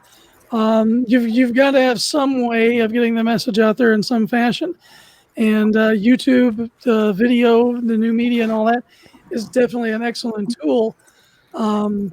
It can't replace pressing the flesh, but as whatever. I mean, you do everything basically. You really need to do everything. But however you can create that connection between you and your customer, keep that going and massage it, and that's what's going to build your audience. I think you have to look at the convention as well. True. There's some that aren't worth going to. Yeah, because you have to be able to sit there and actually talk with your audience. If it's a big media show more than a comic show, you might have a harder time than just doing a little local one day, or even doing a flea market where you can stop people and talk to them about your comic and what you're doing. Yeah, it's really important, I think. I still like Comic Cons. I still like going to them, but they are. So Dorphise, real quick, let's go over your team here. So obviously you're the writer. You list yourself as a co-creator. Because I listed myself as a co-creator because me and my best friend created the character, but she made full rights to it. So that's why I listed myself as a co-creator. The editor behind me and Kayla, Brian Lambert. He's an excellent editor. He really molded me, elevated me as a writer. I do make my fair share of mistakes. He helped me really pace the book, because I was all over the place. I can't really focus. My pencils. My girl on pencils, Julie, she is the one who illustrated pencils issue 2 of Spirit's Destiny. She's a very versatile artist. Her favorite artistic style is drawing anime. So she drew most of my characters. She's self-taught. She never went to school for this, how to draw. So she's self-taught. She used to be a model, a nudist model. So I've learned a lot about art from her. Takes it very serious. She also teaches art, and I told her she need to come out with a YouTube channel. Yeah, we need to get her on. Yeah, that'd be kind of cool. Yeah, if you get her on, I thought she's gonna be talking about art. It's her birthday, so I want to wish her a happy birthday. Happy birthday, Julie. Happy birthday, Julie. Yeah. HBD. Yeah. And then Lori Foster. Now she's a cosplayer. She's a cosplayer. She's a model. She's the anchor. You guys need to check out her website. Me and Lori first worked with each other in Spirit's Destiny issue 1. She was inking for me, and we're reunited once again. So I'm keeping Lori for the Nia Kayla project and for Spirit's Destiny. She's an excellent inker. She really taught me a lot about art, so I love working with her. Love it. So Spirit's Destiny, issue 1, which I got signed from Dorphise. Yes, you got me at that Comic-Con. Yeah. All right, Mr. Fancy Man. Yeah, and you got Kate. Yay! Yeah, now Katrina knows Kate, so that's yeah. Kate. Kate and I have been friends for years. She is so sweet. She was busy, and she still, managed to put me within her time, and she knocked out pages pretty quick. And I'm a very big fan of colors, and I always wanted to work with her. And she gave me the opportunity. I was just so amazed, and she's really happy about it. They all complimented each other. That's the reason. That's what I love about all three of them. They compliment each other, and they made the pages so beautiful. And Kate, oh my gosh, her colors is just amazing. Julie will also be doing lettering. Julie could do it all. You have a guest artist. Oh yes, Ailey Jones. Oh my God, she is phenomenal. Her style is anime, and I wanted that type of style for my character. She's a great artist to work with. Very her communication is is off the roof. So I'm gonna be working with her more often. My whole approach for my comics these comics was to really work with women in comics because there's not many of us out there, and so I wanted to flourish and polish them out. Dylan, she's still currently working. I think she's finished. I'm gonna put it up. She's currently working on a pinup. She has a different cartoonish style. I wanted to bring different style. Dylan is a woman. I wanted to bring a cartoonist. I liked her style, so her style is pretty much cartoonish. That's another print that I'll be having available. I have pretty much a few prints that I'll be having for this Kickstarter. The video, if you guys watch the video, Julie is the one that edited, and I know Varian, he created a video, but his computer busted. I guess it was horrible. It died. Yeah. I got new parts now. It's all shiny now. It looks pretty. It's all shiny. So yeah, Varian is also one of the most talented individuals in comics that I know. You know what? I can say about Varian, he really been since we met each other, he really helped me out. I came from a different province, so he been helping me out. Educating me about comics. When I came in this industry, I didn't really get educated. I was just on my own. I was just thrown in with the wolves. Tasha is actually helping me out with the Kickstarter because I didn't know how I haven't done the Kickstarter since 2015. So she's been helping me, polishing the page for me. She's and she invested in a lot of Kickstarter, like over 4,000. So if you guys ever drop a Kickstarter, you guys will be seeing Tasha, the one backing it. She's such a sweetheart. And my Kickstarter will be distributed by Last Call Comics because I need that help, especially being independent once again, not with a publisher. Oh, hi, James Dunn. Yeah. Shout out to Dorphise on the character and action figure. #inspired. Hope I spelled your name right. If I didn't, I'm really sorry. And you spelled it right. I get goosebumps when people say, "Oh, I inspired them." I'm like, dude, no, I cannot inspire you, man. I'm inspired by people. It was a few times I wanted to give up, and people just came at me like, "Why are you giving up?" They drilled me. I don't know if you guys know the blogger Bird Girl, Chuck Collins. A lot of creators came. Ramel, a lot came, and they just dug me out that hole and told me, "No, you got to keep creating," because I have a big universe. Now you're planning on putting this book out. When are you let's see. Probably, the shipping is for December, but probably have it done by October. Okay. I'm not gonna hold no book hostage. Like some people, I don't know why they hold books hostage. They seriously, I'd rather just get the book out. The action is going to take 2 to 3 weeks. I'm gonna have Funko Pop dolls. I have a few people that just hit me up about it.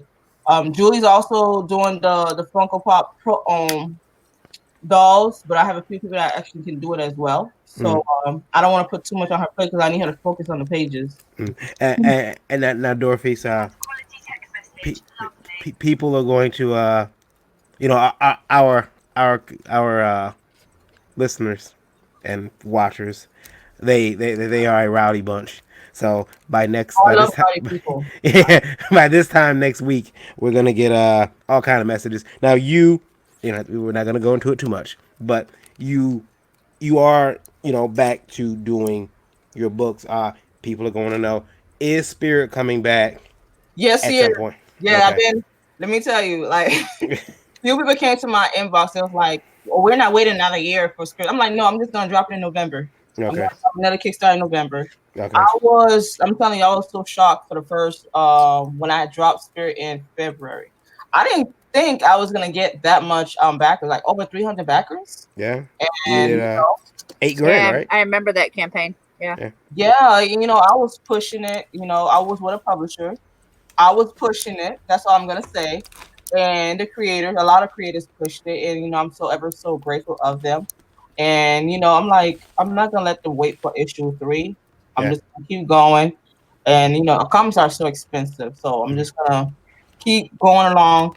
And I'm gonna have like a few features of all. Oh, people are pledging. Are they? Yeah, they're pledging because my phone going off. And I'm going to, keep producing comics. I have a children comic I'm going to be coming out with.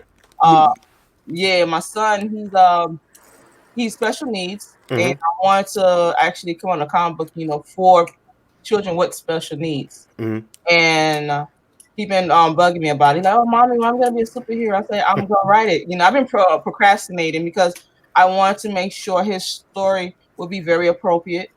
Spirit is going to make cameos on there. And he suffered from a traumatic brain injury, and he has ADHD, which I have ADHD. So that's why I'm taking so long to write a comic. Yeah, I have to have. I think that for me, and he'll probably blush when I say this. Sometimes I have a disease called hydrogenatic suppurativa where I get these boils and stuff. Now I really can't make a comic book character out of that. However, when I don't feel like drawing, and sometimes my wife will guilt me. She'll say, oh, you're in too much pain to draw.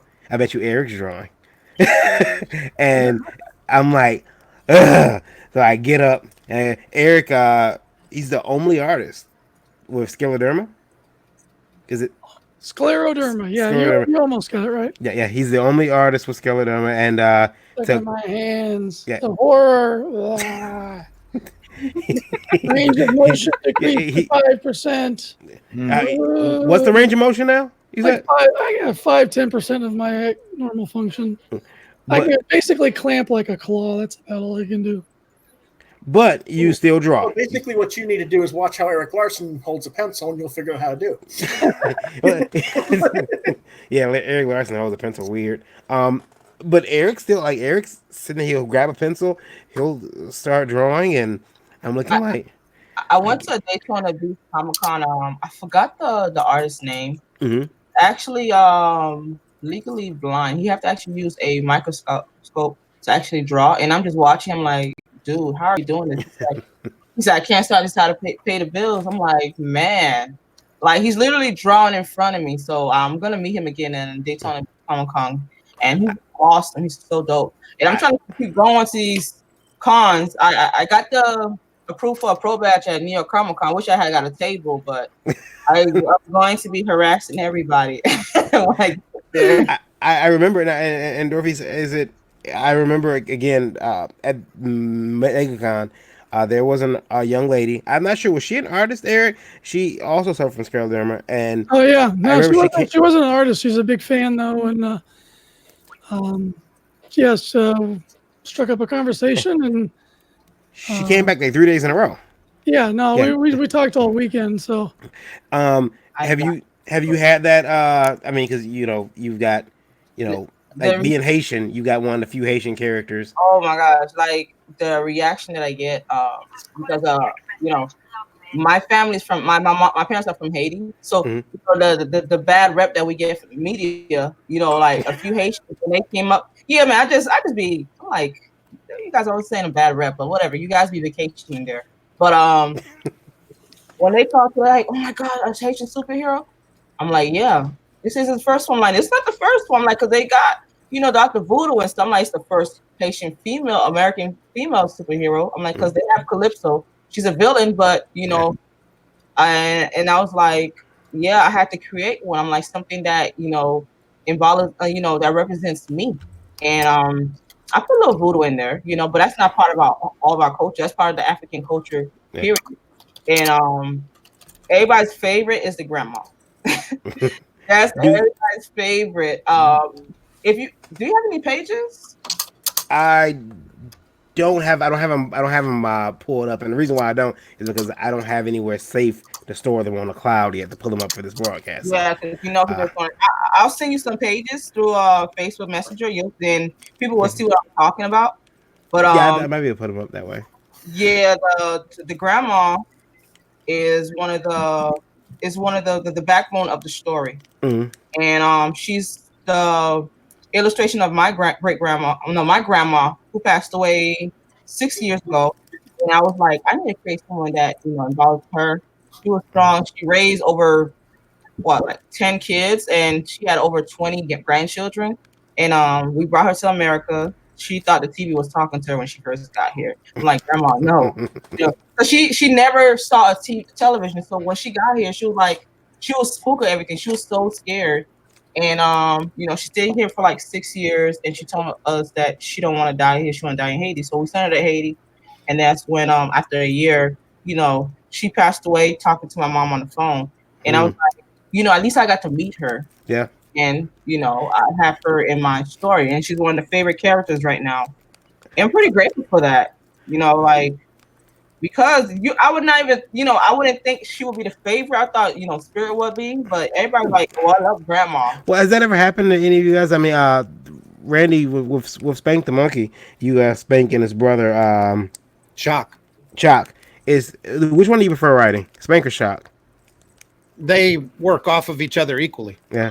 Have you ever had a character that you were writing and then one has becomes your favorite or becomes the favorite? Like, did you didn't intend for that to happen? Not really, but you never know. How about you? Audience reaction. And by the way, everybody loves their grandma. Yes. Yeah. Everybody loves their grandma. Grandfathers get no respect. And of course, my grandfather. They do as long as they listen to grandma. Well, my grandfather went out to get lottery tickets, and I think he won because he never came back. So he got the ghost. You already know those stories, the scenario stories, man. Erik, how about you? Did you ever have a character like that didn't start out to be your favorite character, but morphed into that as you started writing and creating? No, everything I create is pretty much grade A material, so I don't have that problem. And how about you, Louis? With your writing, nothing? Nothing I can think of now. No? Kat, anything? Not mine particularly, because mine isn't out yet. Yeah. But when we do teddy bear tales, like Nick is always surprised that Wilma is not like everybody's favorite. Mm-hmm. But everybody tends to love Fernando. Those who are familiar with Fernando, and those who aren't, with the new series, it's either Tristan or Archer. Nobody, Wilma's getting no love. Yeah, I don't know. I don't know, and I think I've done that. Some characters become my favorite whenever I'm writing something. I think with Catharsis, Connor became a favorite character just to write, just because he was so much. He said stuff that I can't say, and without being jailed or him. Dorphise, do you do a lot of cons? TV-14. I'm sorry. Yeah. No. Dorphise, do you do a lot of cons? That's from Dave. Yes. Yes, I actually do. I'm trying to send you this picture.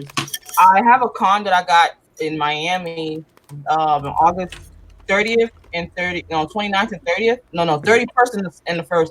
I'm trying to do cons like every month. Right now, I'm traveling in Florida, but I do want to travel. I know I need to go one in Michigan one of these days. Are you doing Tampa Bay?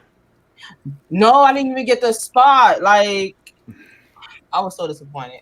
Oh, we could have met. I'll be down there this weekend. Yeah, I need to go there. Like, I don't be knowing about cons unless somebody tell me because I'm still new to this. Don't worry. I've been around a long time and I still have no clue. There's new cons every week anyway. Who doesn't? Yeah, everywhere. Like the con that I'm going in August. I'm going there as a guest. That's his first con, and he used to work for the one in Miami, the South Florida con, the Super Con. Mm-hmm. So he wanted to start his own. So I'm going to be a guest for that one. And I'm going to Daytona in November, and I'm going to the New York Comic Con. Varian, I just sent the message to you. Yep, I see it.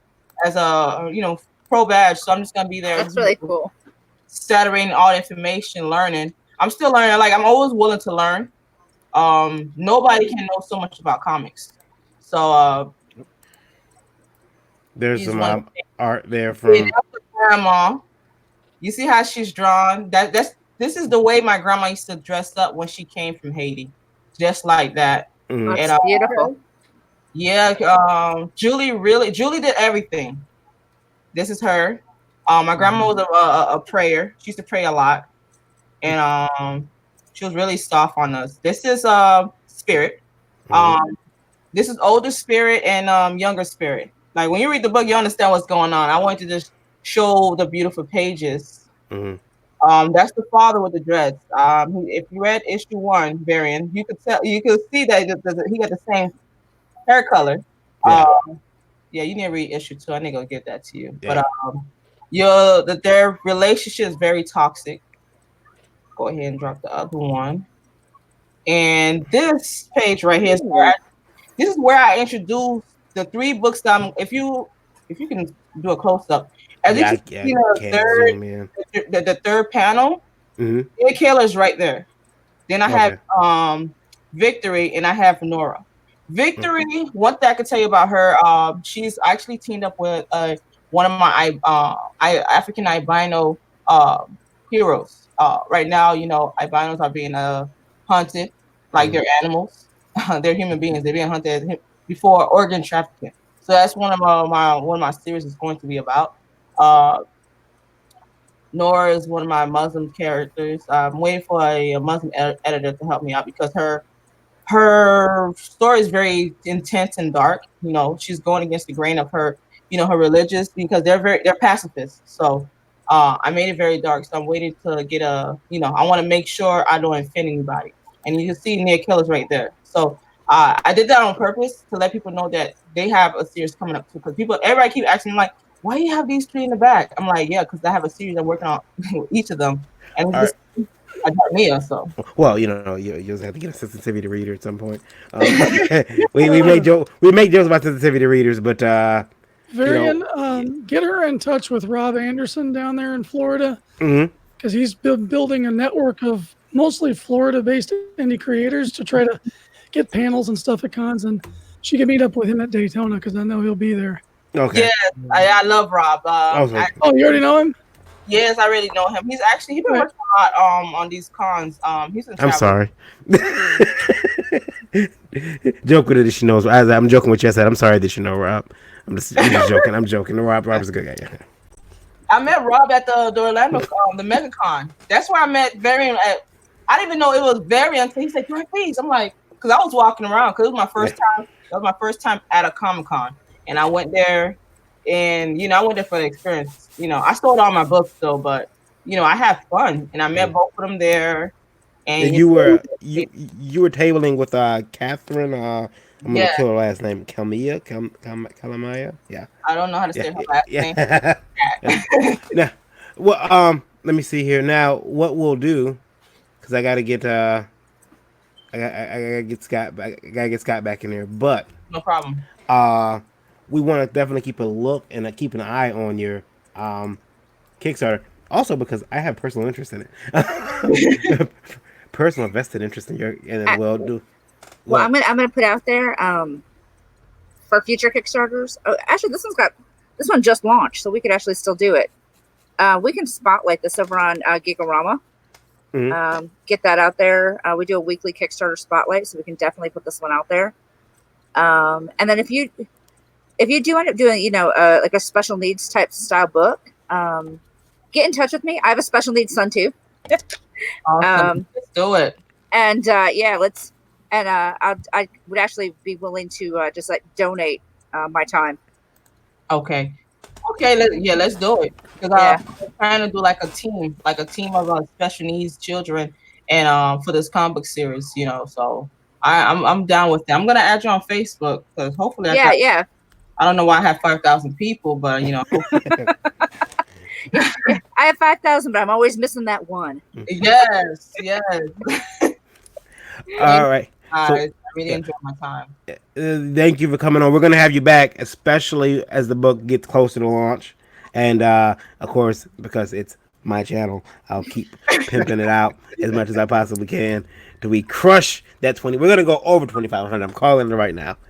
We're going to get we're going to get 2,501, I guarantee it. 01. Yeah. All right. Thanks for being with us, Dorphise. I will talk to you a little bit. I'll talk to you a little bit later tonight. Okay, no problem. Thank you. Thank you. Nice meeting you. Take care. Good luck on that book. Thank you. See you guys. Yeah, looks great. Thank you. Yep.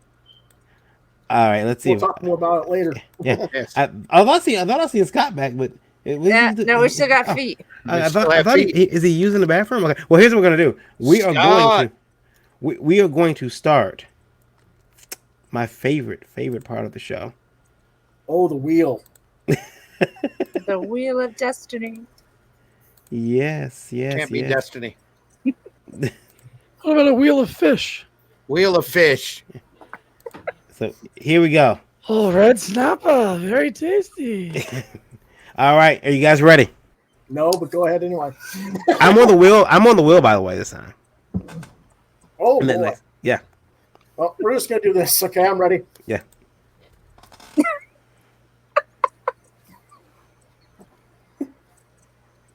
Oh, it's on Scott, but he's not here. So Respin. We'll have to respin. Yeah. Scott going once, going twice. Scott going twice. 3 times. He might have gone to bed. Well, that would be a bummer if he left himself like that. But anyway. Roll it again. Zimmerman. All right. So, your question, sir.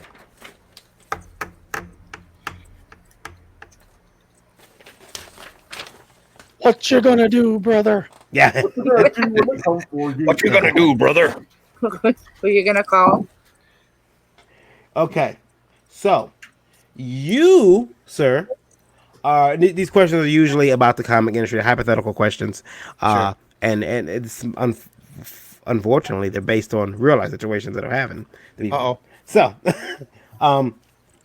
you are at a comic convention, okay? Okay.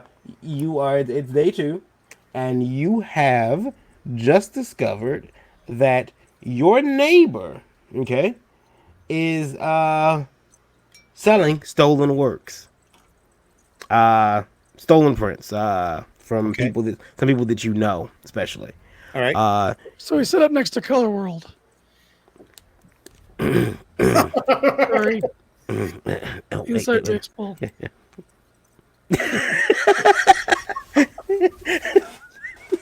Yes. He set up next to them, and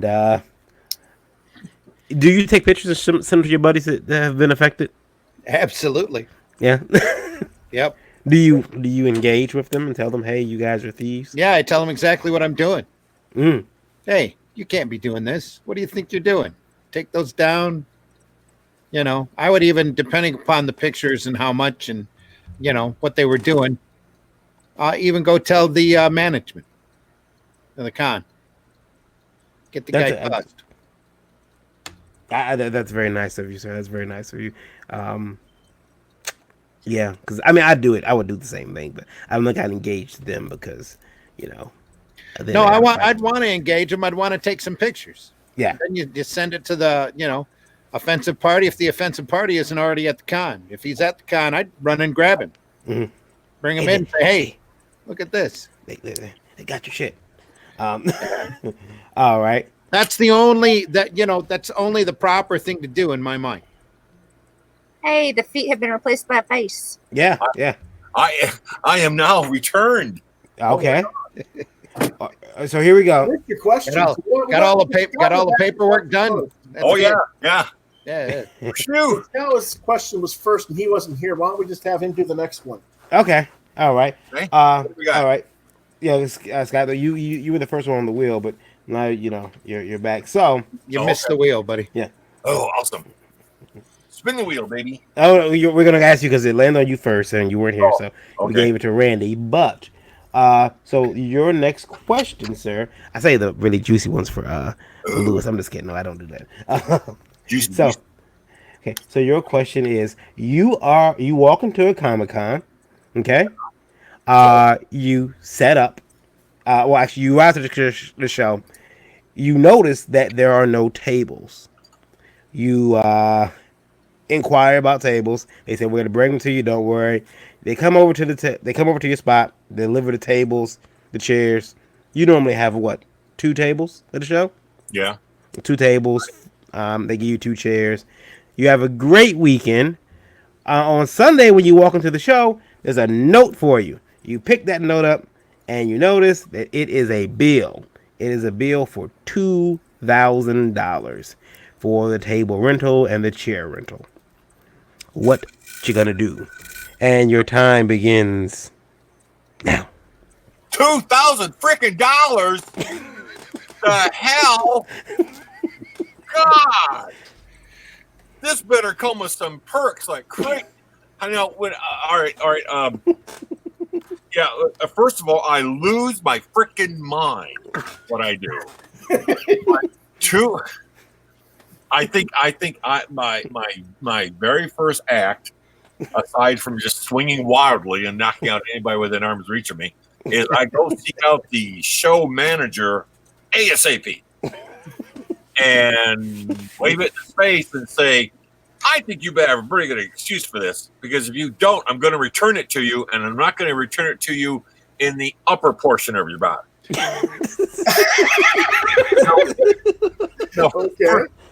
First of all, this is a show that I already had signed up for. Yeah, you're there already. You're there. I had already paid for this space. Yeah. And now they're charging me $2,000 to provide 2 tables. 2 tables and 2 chairs. On the last day of the show. Yes, the last day of the show. Last day of the show. Wow. Yeah. Oh boy. It's Sunday morning. Oh my God. Well, I'm sure I would enjoy a night in the local jail, because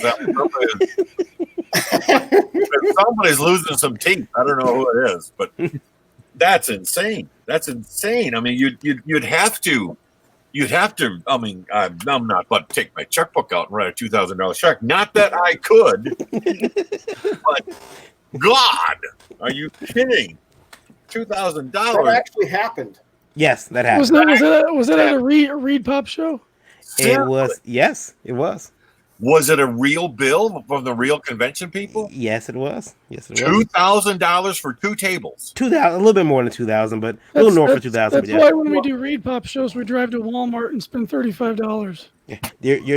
Your time is up. But yeah, that did happen. That actually doesn't mind me saying it. That happened to Chad Gibson of Sinister Undertone Comics at C2E2. His first one he did. And last one, I would hope. What? Was he a vendor? Yeah, he's a comic book publisher. But he had already paid for his space as an exhibitor, right? Right, but when he got there, he said, "Hey, there's no tables and chairs," so he flagged down a convention person, and they went and got he flagged down a member of the staff who went and got a convention hall attendant, and they said, "Oh, no problem," and they went and got his tables and his chairs, brought him back, set him up, easy peasy. On Sunday, when he arrived back at the show, there was a bill on his table for upwards of $2,000. $2,000, my God! Well, you've got the union labor per hour. Yeah. Set them up. They probably blanketed them and did drapery and all this other stuff, plus the cost of the rental. That's one of the ways Reed saves money is they don't provide anything for vendor spots. The only people who get tables are Artist Alley at Reed shows. Yeah. No, hold. So wait a second. Mhm. Does every vendor pay for a space and then have to pay for tables too? Yes. Or provide bring, their own. Bring your own, yeah. Good Christ. That's insane. And I mean, not that I don't. I mean, I know it's not my question, and not that I don't feel bad for the guy for the sticker shock, but to a certain extent, that's on him for not doing his research Can I and roll my new clip? reading over his agreement and all of that. Can I read a new clip for that one? I have a new clip just for moments like that. Okay. Here it is. What? What the fuck? Was that a picture of Alf back there? It may have been. Yeah, I think it was. My youngest son loves that YouTube. I can't think of who the YouTuber is. Yeah, John Tron. I think. Oh my God. Yeah. Yeah, but that happened to a gentleman, Chad Gibson. That's terrible. Has not been back to C2E2. I'm not surprised. I would love to know if he actually made good on that bill or if he. He did, and he was very upset. He paid it, and he was very upset. That's insane. Yeah. Ted Davis says Scott the Hammer Rosamund. We're gonna get you. We're gonna get you a Mjolnir and a nice winged helmet, Scott. Oh, yeah, that would be excellent. Just grow the beard. Just grow the beard. You know. All right. Employ my kick-ass Ray. Oh, can't do Scott again. He's already got Scott, so we're gonna. Okay, who we spin got? again and. Got Zimmerman already. Yeah. Come on. Your wheel is broken. It is. Wow, what? This I love this was a lottery. It just likes me. That's all. Go play the lottery. Go. It's because Randy's so pretty. Anything to do with a betting type game. Oh, Rosie Rosama. Hey, who gave her a Rosie nickname? This is me. It's me. Hey. Oh, Varian, you've got it coming. There we go. All right. Dreaded. All right. Dreaded Dinosaur. Oh, this is actually a return question from last week. Uh-oh. Yeah. So, Erik, you are at a con. I'll change it up a little bit for you, though. Social media is blowing up, my friend. Social media is blowing up. You notice your name in the in a hashtag or something. Twitterverse. And there is a person saying, "Oh my God, this Erik has stolen my visage." Is that it? Is that the word visage? Visage? Is that it? Sure. So do fake. Yeah. Stolen my looks and made a print out of it, and he's making money. He's making money. He's making money using my likeness. Oh, okay, likeness. The internet is in a tizzy. They've got, a little whirlwind stirred up. They come over to your table with 2 security guards and 2 police officers. And they want you removed from the show because you have drawn their likeness. You have illustrate them, basically. Illustrate. It's illustration and rape together. They want you out the show. What do you do? What's your first move? Gee. Starting now. Got 2 minutes. Well, I'd have to say I wouldn't know my rights. I know that I have a contract with the show to be there. Mm-hmm. And that I am innocent until proven guilty. So there's not in America. I guess not anymore. All America ceases to exist. Take it as it goes with grace and be the better person. However, that needs to play out. Oh, that's bullshit. That's he does. He calls Scott. Yeah. Scott, come over to my table, please. I got people who can make you hurt. I'm on my way. Let me get my cape. With my kick-ass rays.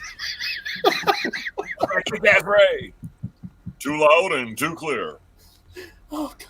I definitely want to know the backstory behind this question because that's pretty specious. Because, you're probably talking about a celebrity likeness. No, it wasn't celebrity. Yeah, you got it right. You got it right, Barry. Wasn't a celebrity. Yeah. That's an overly sensitive cosplayer. Yeah. Oh, I see. He had her Fifi's hurt. I see the scenario. Yeah. So, and Ted Davies says, "Prove it." And I mean, that would fall under the realm of derivative work, if nothing else. he also says, "C2E2 equal costs $2,000 every 2 tables." That's what the 2 and 2 means. There you go, Ted. Good You thing. just won the internet for the night, Ted. Yep. Very Einsteinian of you.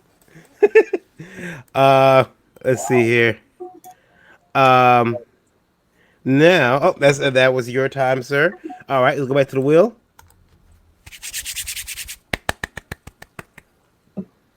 No.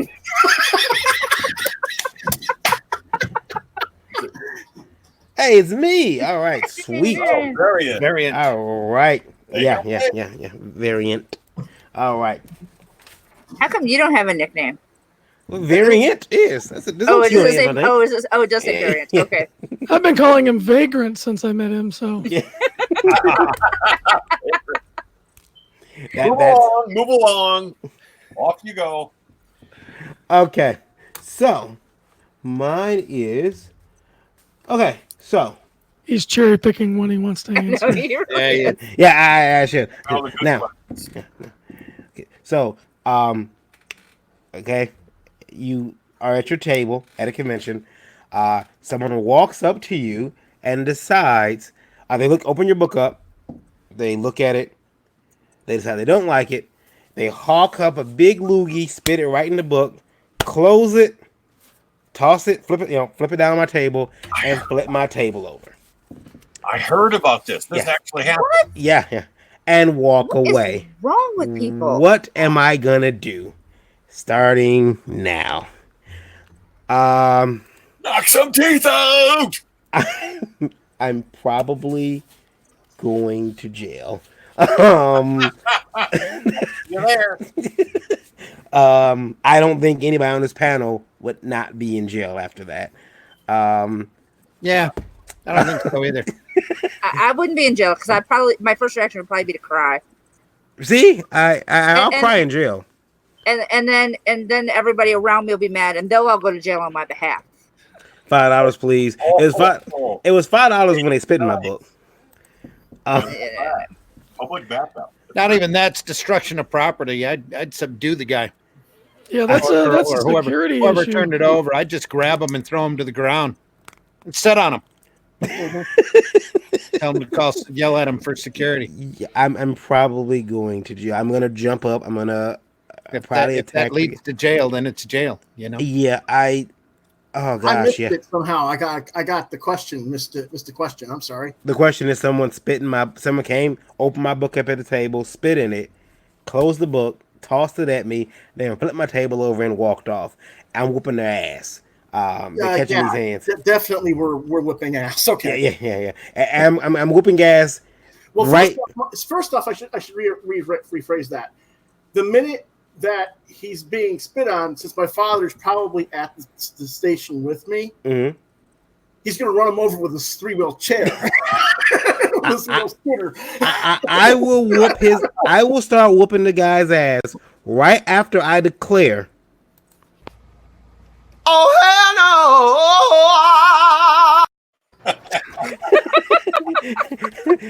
First, I have to declare that, and then I'm whooping his ass. By the time he's to death, though, he can get away. I want the guy be on the other side of the show floor by the time you finish singing. Listen. It is. That's insane. My time is up, but it's a black tradition for fighting to scream "Oh hell no!" So, you're trying to get your black card again. Yeah, we have to scream "Oh hell no!" But you already lost last year. You don't need to do that. St. Louis. All right. Hang on. He's going to kick into third gear. He's going to find the tough question for me. Always does. Well, it's not a tough question. It's not that bad. It's going to be, you are at a Comic-Con while walking through the crowd. Oh, wait a minute. Sorry, Colleen says, "Are you fucking crazy? Is that your problem, buddy?" What is your Uh, problem? I tell my wife to bring bail money. Yeah. I'm And going my to best cologne because I gotta make friends in jail. Ted says I beat him with the rented chair. Get your money Yeah. out of That it. is really Good move. This is a $500 rented chair. Oh, $500 and I can hit you 500 times? One for every dollar you got. Okay. Awesome. We'll cover it at the show. We'll cover that. So, Louis, you are I'm walking. through the convention. You're walking through a convention, and you discover your favorite piece that you've done is now on like a huge. What's the normal gallery size for canvas? 32, 20. Was it No, 32? 18 by 24. 18 by 24. 24 by 26. Gallery wrapped canvas. Very nice, very nicely done. And the guy has stacks of them. Stacks. Oh wow. And you're like, what the hell? And he says, oh, well, this is for, and you look up and you see it is for the Make-A-Wish Foundation. Oh. It is for charity. Shit. What you gonna do? What you gonna do? First off, you're going to prove to me that the money's going to whatever charity you're saying it's going to. And if Wait. Go. okay, as I said, He didn't start his timer yet. Yeah. first off, I'm going to make sure that if this is actually going to charity, then we will have arrangements that will be made to make sure it gets paid to who it's supposed to be paid to. But yes, I'm still going to have some words with the individual for if they didn't get permission to do so. Oh, God. I'm not saying I wouldn't donate something, but you can't just take something and then do it yourself. And if they took my favorite piece, I don't know how they could do that, but okay. But yeah, without stealing actual artwork, which means that's another issue. But yeah, that would basically be the situation. They could have got off the internet and made a print of it. No, probably not. Yeah. You don't think they would have? The thing is, my favorite artwork. no, go ahead, Louis. I'm sorry, I'm interrupting. I just got an opinion on it. Mm-hmm. Yeah. Go ahead. Well, go ahead, Scott. Well, the thing is, what even if it's for charity, they've got to be made to realize that they can't just do that because Right, exactly. That's what I said. I'm still gonna have words with them. yeah, you can get a charity in trouble for funds that are illegally gotten. I mean, Right. it could ruin the charity's chance to get a good donation out of it. So it's not just that they offended you as an artist by not getting permission, which is obvious. Right. The fact is, they're really throwing a monkey wrench into the works. Yeah, especially when a lot of these, usually when they have charity-driven stuff at the shows, the people who are running the shows are in connection with it anyway. So there should be some representative that can verify at the show. If not, then that stuff's going to be confiscated. And not to mention, it really should be up to them as to which of your pieces is going to raise the most money. You could probably suggest a much better piece. You'd have a much better time at raising money if they want to use your notoriety and your talent to raise the dollars. They should bring you into it just because you can maybe help make the better.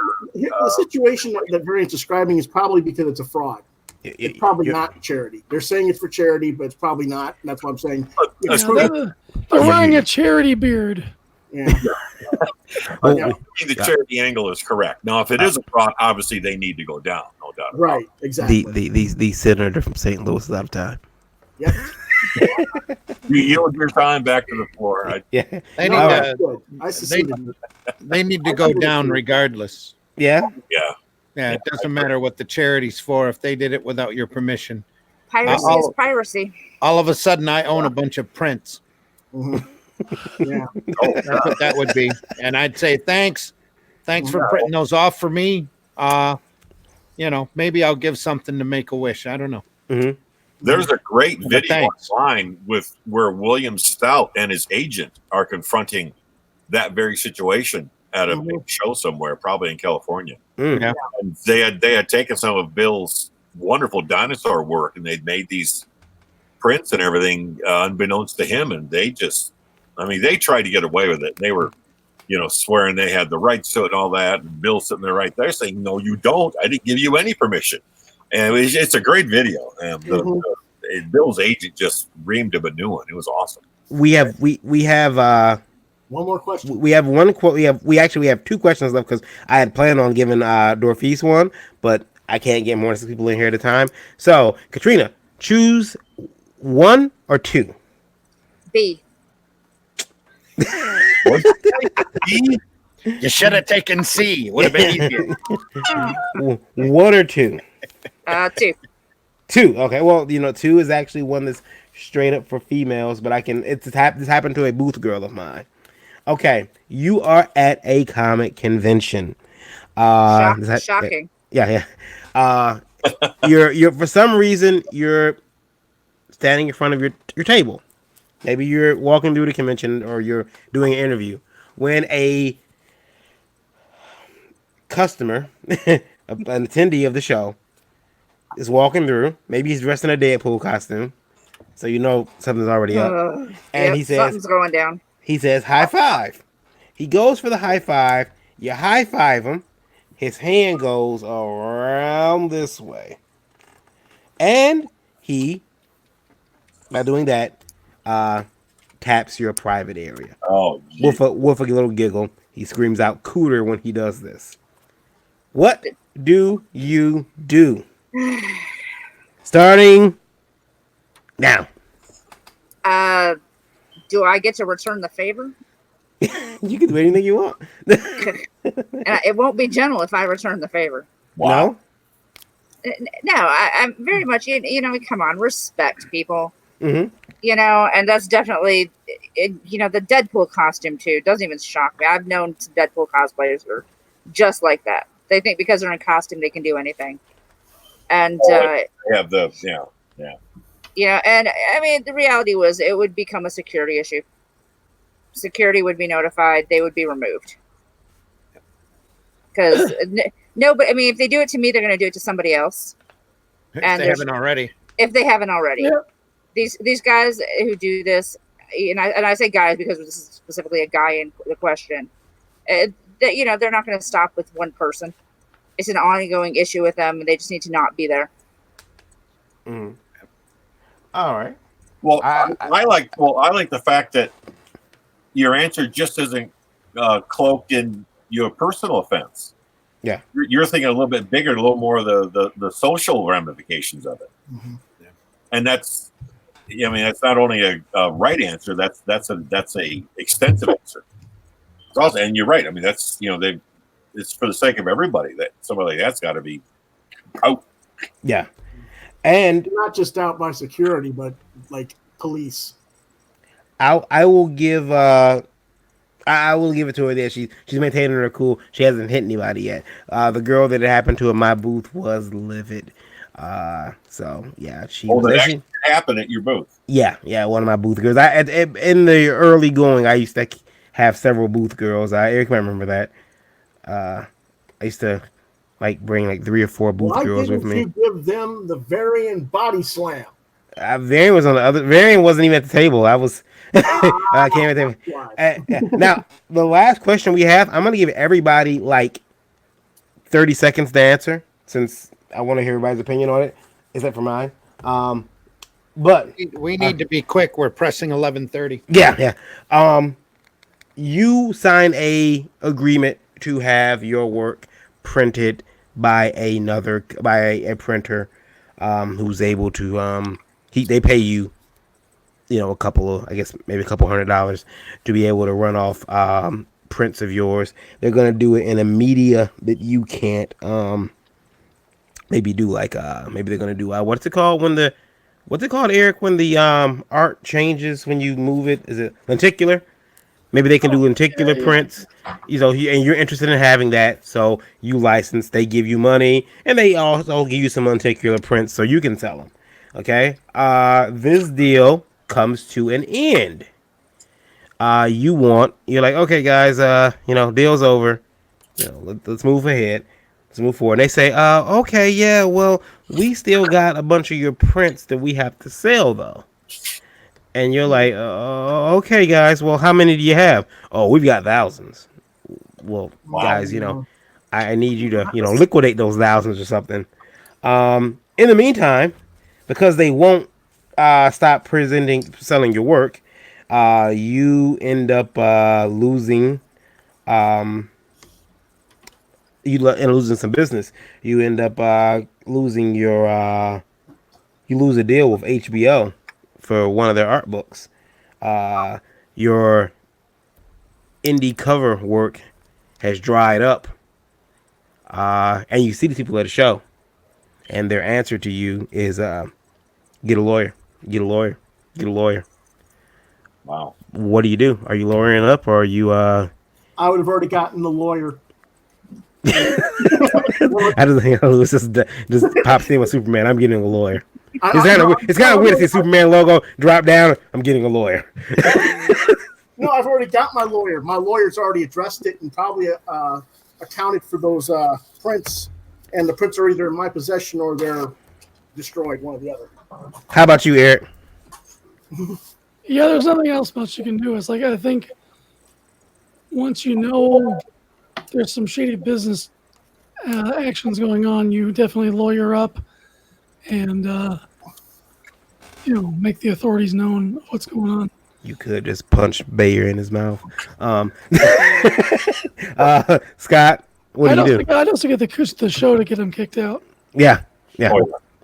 Definitely lawyer up and make sure that the deal that my lawyer makes with them is that they turn over all that inventory to me, and also commit them to be responsible for developing and producing enough social media correction so that Damn it, Ted! That was my answer. Yeah.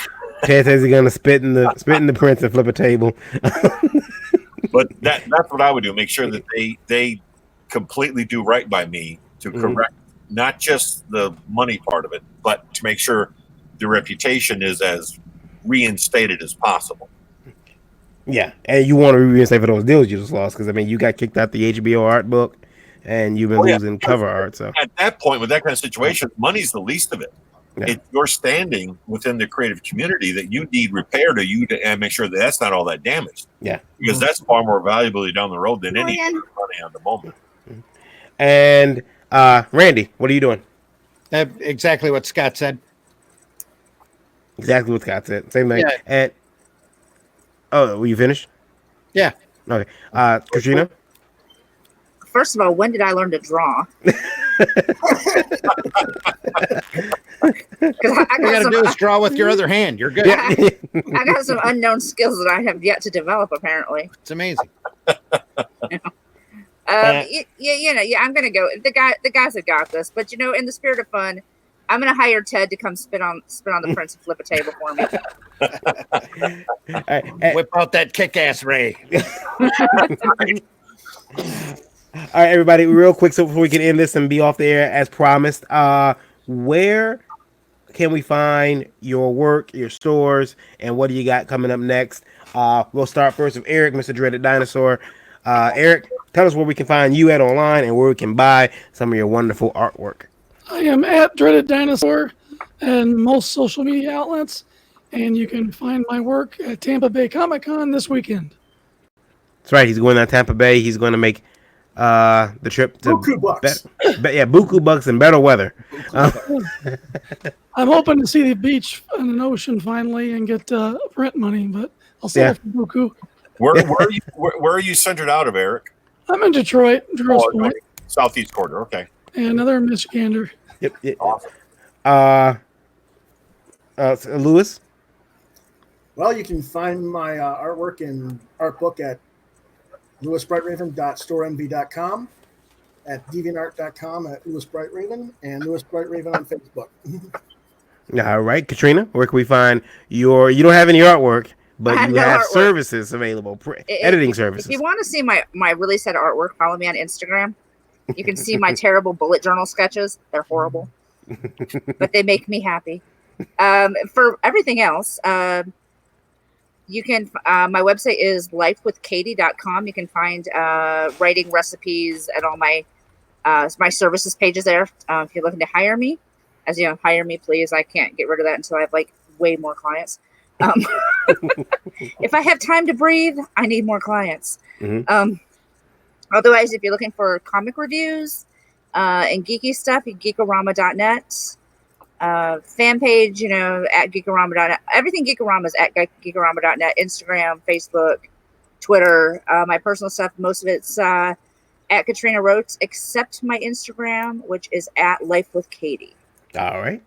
Mr. Zimmerman. Facebook, Twitter, Randy Zim. Facebook under my name. Next thing for me is September 14th. I'm doing the fall show here at the Flint, downtown Flint Farmers Market. Yes. Very That's nice. The Zim Geek channel has a new video up that I just posted today. There'll be another one up that I'll post tomorrow that's already ready to go. And then another one shortly after that, as soon as I get it finished up. More content for Zim Geek. That's my current concentration outside of cleaning this mess of a basement. So. And Mr. Rosen. That and I told the wife this morning, I'm thinking about actually doing a graphic novel at Spank the Monkey at the casinos. Oh. Never get to Spank the Monkey. Never get just for fun. Oh, see, you should have told me, man. See, wait, I gotta hit it. It's breaking news right there. It's breaking news. It's breaking news. Then I can, we've been doing more casino trips than we need to lately, but there needs to be a purpose. So Here we go. It's research. It's a business expense. That's exactly right. Research. And Mr. Rosen. Can't get a receipt from a slot machine. That's the problem. No. Where can we find your stuff at, Mr. Rosen? Well, I'm terribly afraid it'll be under a turned over convention table covered in with a kick-ass ray in your hand. I'm afraid of that. Most of my work can be found at any of the many conventions I go to, including the upcoming Flint Comic-Con, which is going to be fun. But other than that, you can see my stuff on Facebook under my name. Right here, just this little tiny, it's right there. Mm-hmm. And under my name, just anybody wants to get a hold of me, just message me and we'll chat. How many of us are going to be at Flint? It's not a huge show. Do you need a table? No. Okay. Well, there'll be one less table. I don't know what I would. I mean, you can give me a table. I don't know what I'll put on it. Okay. If you don't normally set up at a show, you're welcome to come in. The donuts he buys are worth going. So. Oh, it's Donna's. They're always the best. The best. Yep. I'll just Varian, you got a table there? I do. I'll just throw some business cards on Varian's table. Oh, we'll have a table up front. You can toss business cards on. And also, if you'd like, we're gonna have a flyer table set up just as people come through the door. We used to put all the copies of Flint Comics that had come out for the previous year up there. We'll still have some Flint Comics, but most of it will be flyers and coupons and stuff from the market. There you go. They ship. So. I am all in for donuts. I drew their box for them quite a few years ago. The store is actually was owned by John Gibbons, who owned one of the big comic shops here in town. So I did their art for their donut box and the art out in front of the shop. I should probably take pictures of it and put it up on the YouTube channel just to boast.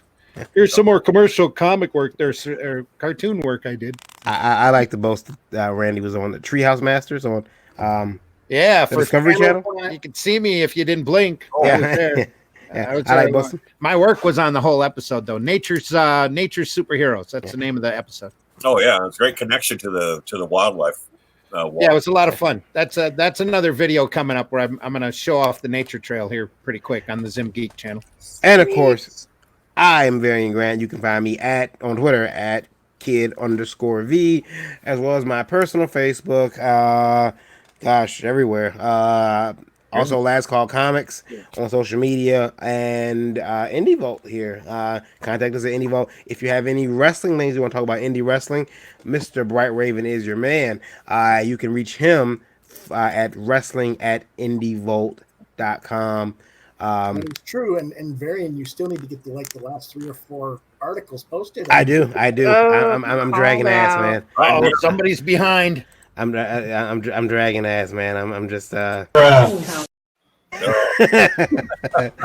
All right, guys, thank you for being with us. Everything. I want to thank you all for watching us. If you want to get your question on Indie Vote live, you're going to email us at indievoltelive@indievolt.com. Please keep those emails to 90 words or less so that we can fit them into those graphics. As you can see, it's getting real tight there. Before you go, Ted says that the tables at the show are $2,000 a piece. Oh, okay. Are they? Yep. Are they? Yeah. They're really not. Sorry, They're only sorry. $50. Sorry, Ted, I'm out. I got to drive like 2 hours to get there, so you know. They're only 2,000 after the show is over. The 2,000. Yeah, Right. I'm with So you. if I leave before the show is over, I'm good, right? Yeah. Yep.